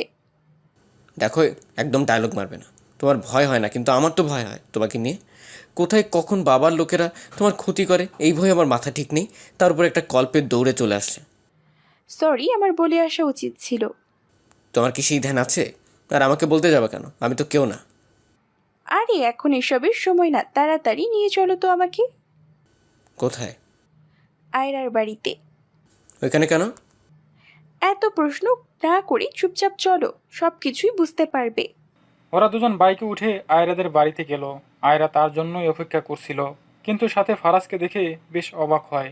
লাশ চোখ দিয়ে কিছু একটা ইশারা করলে সে তাদেরকে ভিতরে আসতে দেয়। ফারাজকে সবাই বসতে বলে লাশ আয়রাকে জিজ্ঞেস করলো, কোথায় ও? ভেতরেই আছে, তুই বললে নিয়ে আসবো। নিয়ে আয়। কিন্তু ফারাজ, অনেক কিছুই তোকে বলা হয়নি, কোনো একদিন সময় করে বলে দিব। তুই এখন ওকে নিয়ে আয়। আয়রা ফারাজের দিকে তাকিয়ে ভিতরে গেল। লাশ ফারাজের পাশে বসে হাতে হাত রেখে বলল, আজকে তোমার সামনেই তোমার বাবার আরেকটা খারাপ কাজের পর্দাফাশ করতে যাচ্ছি। লাজের কথার কোনো কিছু বুঝতে না পেরে জিজ্ঞেস করতে যাবে, তখনই দেখতে পায় আয়রা একটা মেয়েকে নিয়ে তাদের দিকে আসছে। লাশ পিছন ফিরে তাকাতেই দেখলো সেদিন সেই অপহরণ হওয়া মেয়েটি, যেই মেয়েটার বাবার অপারেশন ছিল। লাশ উঠে ওই মেয়েটার পাশে গিয়ে দাঁড়ালো। লাশ মেয়েটির হাতে হাত রেখে জিজ্ঞেস করলো, কেমন আছো তুমি? ভালো আছি। মেয়েটি ফারাজকে দেখে ভয়ে লাজের হাত খামচে ধরলে লাশ বিষয়টি বুঝতে পেরে বলে, ভয় পেও না, ও ওর বাবার মতো না, ও আমার স্বামী। মেয়েটি স্বস্তি পেয়ে লাজের হাত ছাড়লো আর কেঁদে দিয়ে বলল, আপা, আমাকে মাফ করে দেন। আমি ওই দিন থানায় আসতে পারিনি। আমাকে ওরা আস্তে আস্তে কান্না থামাও, আমাকে কিছু বলতে হবে না। কিন্তু তুমি আজকে হঠাৎ করে আয়রার বাসায় কি করে এলে? তার আগে আমাকে বলো এই মেয়েটিকে। ফারাজ সোফা থেকে উঠে লাশকে এই প্রশ্নটা করে। লাশ ফারাজের সামনে গিয়ে বলে, এই মেয়েটি হলো সেই মেয়ে যাকে তোমার বাবা আমার সহ অন্য মেয়েদের সাথে পাচার করে দিতে চেয়েছিল। এই মেয়ে হলো সেই মেয়ে যেই মেয়েকে ভয় দেখিয়ে এই শহর থেকে পাঠিয়ে দেওয়া হয়েছিল। আর এই মেয়ে হলো আমাদের কঠিন হাতিয়ার। তার মানে বাবা সত্যি? আপনার বাবা সত্যিই মেয়ে পাচার করে। আমাকে আমার বাবার অপারেশনের টাকা দেবার কথা বলে পাচার করতে চেয়েছিল। সেদিন লাজ আপা না থাকলে আমার আর বাকি মেয়েদের কি যে হতো আল্লাহই ভালো জানতেন। মেয়েটি কথাটা বলে আবার কান্না করলে আয়রা এসে তার কাঁধে হাত রেখে বলে, দেখো সোহানি, যা হয়নি তা ভেবে কান্না করো না, যা হতে চলেছে তার জন্য ভাবো। আয়রা, তুই ওকে কি সবটা বলেছিস? বলেছি, কিন্তু ওর পরিবার নিয়ে ভয় পাচ্ছে। ভয় পেও না, আমি এখন আর কোনো রিস্ক নিব না। যা করব ঠান্ডা মাথায় আর সব কিছু ঠিক রেখে। শুধুমাত্র মনোনয়নের তারিখ ঠিক হোক, তারপর দেখো আমি কি করি। ফারিন তার নিজের মায়ের ছবি নিয়ে কান্না করছিল। পিছন থেকে তার মাথায় কেউ হাত রাখলে তাকিয়ে দেখে মাহেরা তাকদিয়ার। সে নিজের চোখের পানি মুছতে লাগলো। মাহেরা তাকদিয়ার বলল, মার কথা খুব মনে পড়ছে, তাই না? মা এমন একটা মানুষ যে মানুষটার জায়গা কখনো অন্য কেউ নিতে পারে না, আর ভালোও বাঁচতে জানে না। কিন্তু কি করবে বলো? ভাগ্যের লিখন তো কেউ পাল্টাতে পারে না, বলো? যা হওয়ার ছিল হয়ে গেছে। এখন এসব নিয়ে মন খারাপ করলে শরীরও খারাপ হয়ে যাবে। এত সহজেই কি মাকে ভোলা যায়? যে মা আমাকে নিজ হাতে খাইয়ে দিত, চুল বেঁধে দিত, সেই মাকে কি এত সহজে ভুলতে পারি? যার সাথে রাত জেগে গল্প করতাম, সারাদিন গল্প বলতাম, তাকে কি করে ভুলি বলো? ফারিন কান্না করতে করতে কথাটা বলল। মাহেরা তাকদিয়ার ফারিনকে জড়িয়ে ধরে কান্না করে বলল, মা রে, জানি তুই চন্দ্রের জায়গায় অন্য কাউকে বসাতে পারবি না, কিন্তু তাও বলবো, একটা সুযোগ দিবি আমাকে? আমি তোর মায়ের মতো হওয়ার চেষ্টা করব। তোর চুল বেঁধে দিব, রাত জেগে গল্প করব, তোকে গল্প শোনাবো। একটা বার সুযোগ দিবি আমাকে? তোর তোর মা হয়ে উঠতে? ফারিন আরও শক্ত করে জড়িয়ে ধরে কান্না জড়িত কণ্ঠে মা বলে ডাক দেয়। এই ডাক যেন মাহেরা বেগম এর প্রাণ ছুঁয়ে গেল। দেখতে দেখতে আরও 1 সপ্তাহ কেটে গেল। লাস আর ফারাজ দুজন একসাথে মিলে ফারিদ তাকদিয়ারের বিরুদ্ধে কাজ করছে। ফারিন এই কয়েকদিনে মাহেরা তাকদিয়ারের ভালোবাসা পেয়ে তার নিজের মা হারানোর ব্যথাটা ভুলতে না পারলেও অনেক সামলে গেছে। লাস নিজ হাতে কফি বানিয়ে ড্রয়িং রুমে নিয়ে আসলো। তখনই ফারিদ তাকদিয়ার একটা কাপ হাতে নিয়ে হাসতে হাসতে বলল, এই প্রথম তোমার হাতে কফি খাবো। খেতাম না যদি না আজকে এত বড় সুসংবাদটা আসতো। কি বুঝতে পারছো না তো আমি কি বলছি? আপনি কি বলতে চাইছেন তা আমি ভালো করেই জানি। না, একদম না। এটা একদম নতুন খবর। মনোনয়ন দেওয়ার সময় হয়ে গেছে। কালকেই মনোনয়ন দেবে।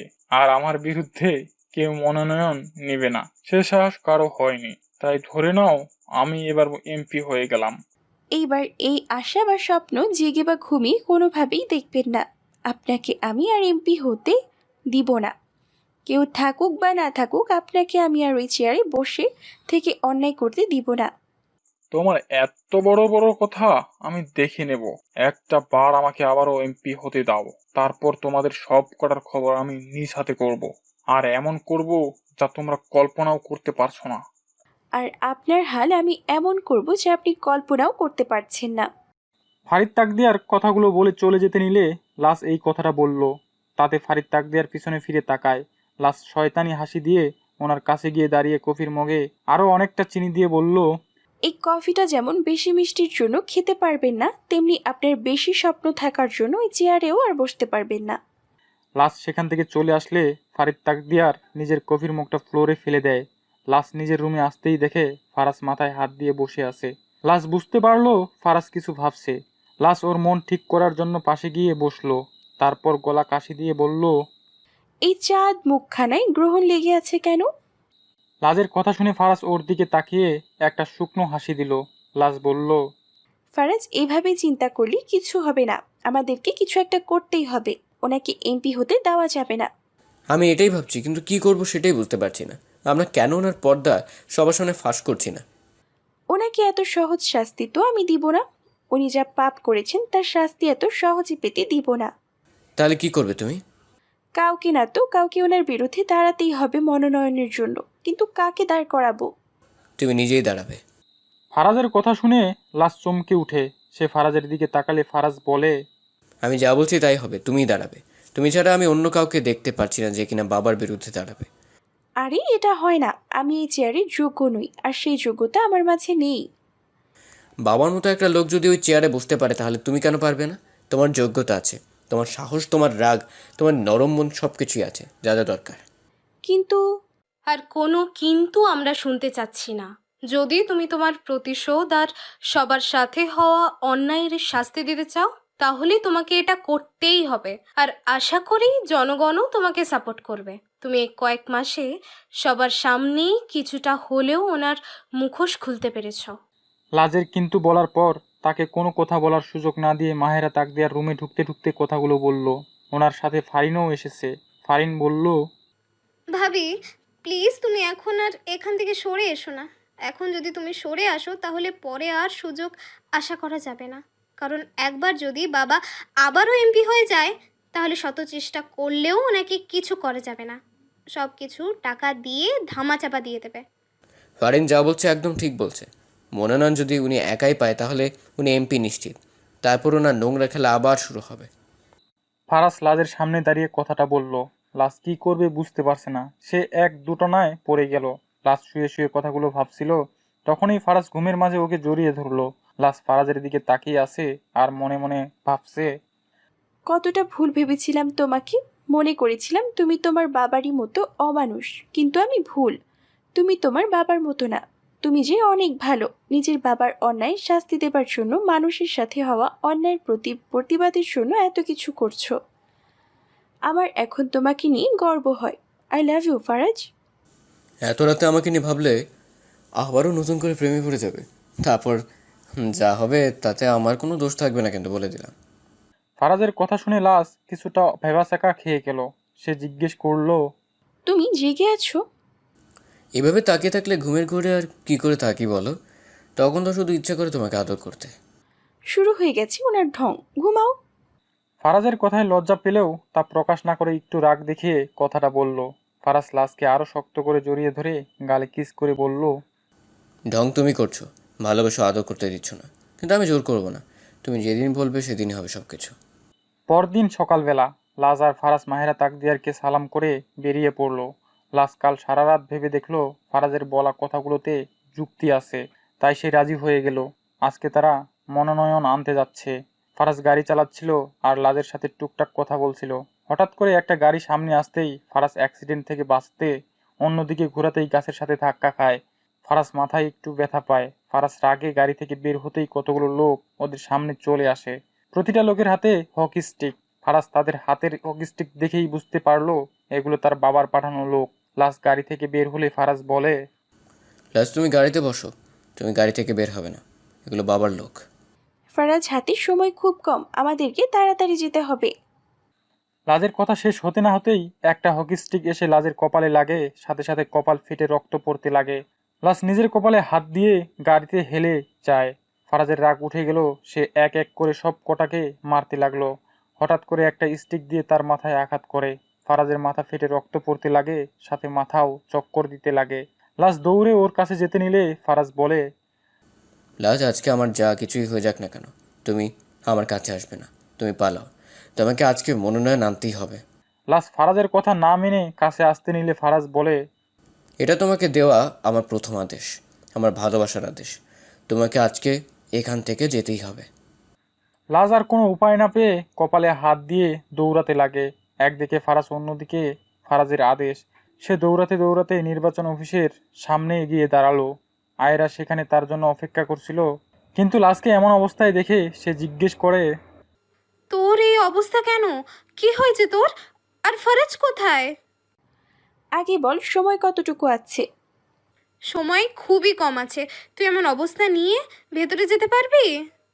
এতটা পথ যখন আসতে পেরেছি, এতটুকু পারবো। লাজ আর কোনো কথা না বলে দৌড়ে ভিতরে চলে যায়। ফারিদ তাকদিয়ার ওকে দেখে চমকে উঠে। লাজ ওনার পাশ কাটিয়ে গেল। কিছুক্ষণ পর বাইরে ফিরতেই ফারিদ তাকদিয়ার শয়তানি হাসি দিয়ে ওর কাছে গেল। তারপর বলল, আহ, বড্ড আফসোস, এত কিছু করেও কোনোভাবে মনোনয়নটা আর পাওয়া হলো না। কি করবে বলো, সব আশা তো আর পূরণ হয় না। আর তুমি তো ব্রাহ্মণ হয়ে চাঁদে হাত দিতে চেয়েছিলে, তাই এমন হয়েছে। তো তোমার প্রাণের স্বামী কোথায়? তাকে কি এতক্ষণ মেরে দিয়েছে? যাই হোক, শুকরিয়া আদায় করো, তুমি এখনো বেঁচে আছো। তোমার স্বামীর সাথে তোমাকে উপরে যেতে হয়নি। ফারিদ তাকদিয়ার কথাটা বলেই একটু মুচকি হাসি হাসতে লাগলো। লাজের আর সহ্য হলো না। ওনার মতো অমানুষের কথা লাজ আর সহ্য করতে পারলো না। রাগে দাঁতের দাঁত চেপে ধরলো আর নিজের হাতটা কষিয়ে বসিয়ে দিল ফারিদ তাকদিয়ারের গালে। ঠাস শব্দ হয়ে পুরো অফিস স্তব্ধ হয়ে যায়।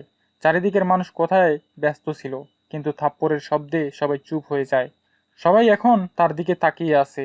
মনোনয়নের খবর নিতে আসা প্রেসের লোকগুলোও এখন তাদের দিকে ক্যামেরা ধরে আছে।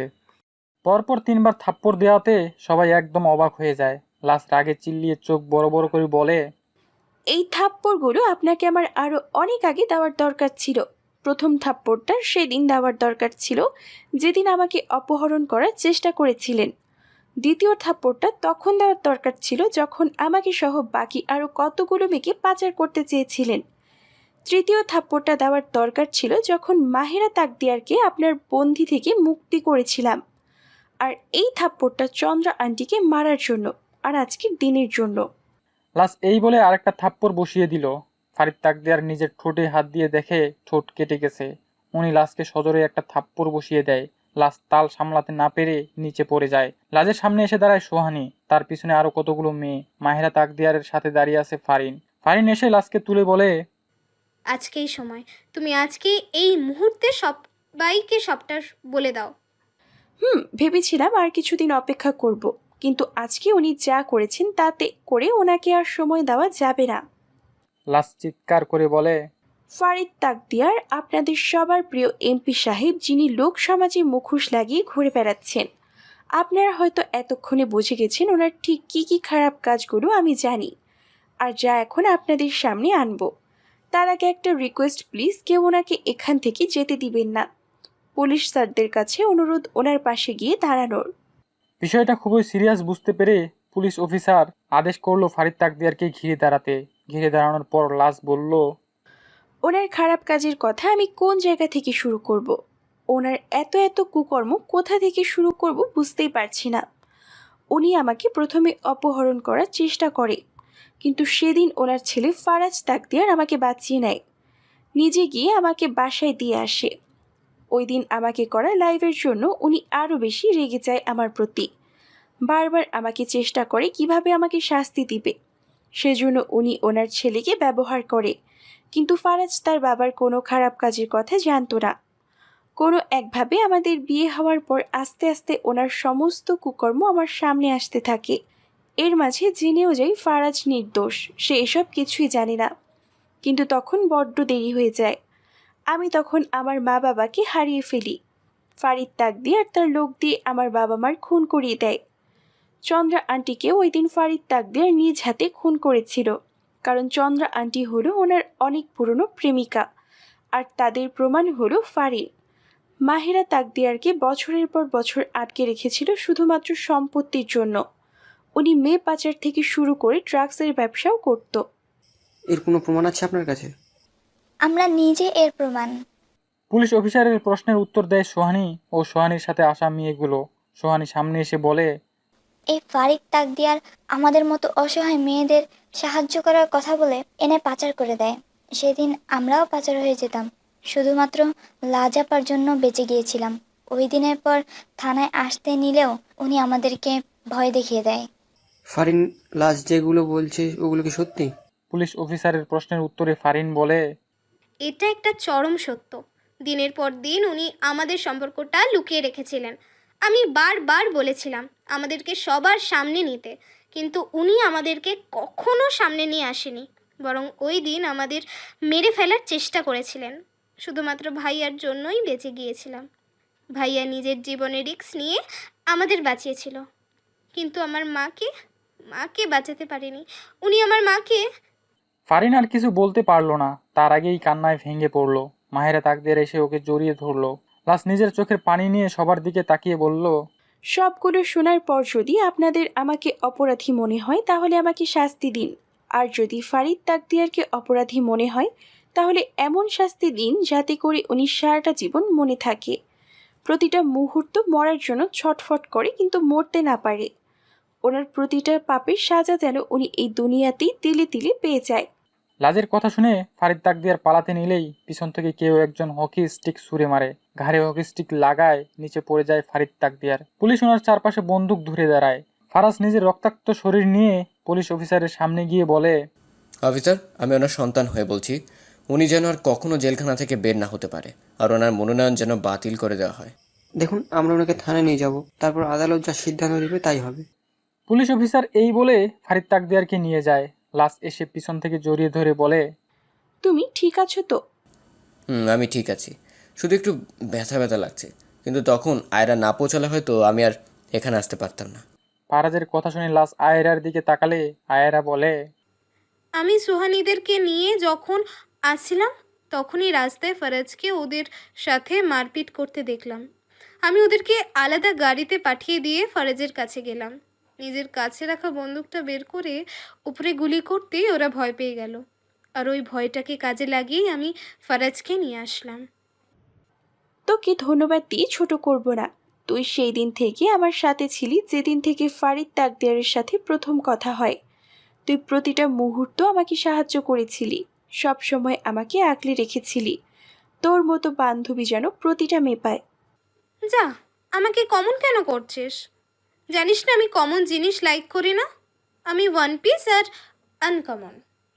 আয়েরার কথা শুনে সবাই হেসে দিল। কয়েক ঘন্টার ভিতরে পুরো শহরে আন্দোলন শুরু হয়ে যায় ফারিদ তাকদিয়ারের বিরুদ্ধে। একের পর এক র্যালি বের করছে। ফারিদ তাকদিয়ারের মতো পুতুলে জুতার মালা থেকে শুরু করে আগুনও পুরানোও হয়েছে। বাধ্য হয়ে সন্ধ্যায় নির্বাচন অফিস থেকে ঘোষণা দেওয়া হয়, মিস্টার ফারিদ তাকদিয়ারের মনোনয়ন বাতিল করার সাথে সাথে ওনার এখনই ক্ষমতাও শেষ করে দেওয়া হলো, আর আগামী এমপি কে হবে তা 1 সপ্তাহ পর জানানো হবে। ফারাজ নিজের রুমে শার্ট খুলে দেখছিল, কথায় কথায় আঘাত পেয়েছে।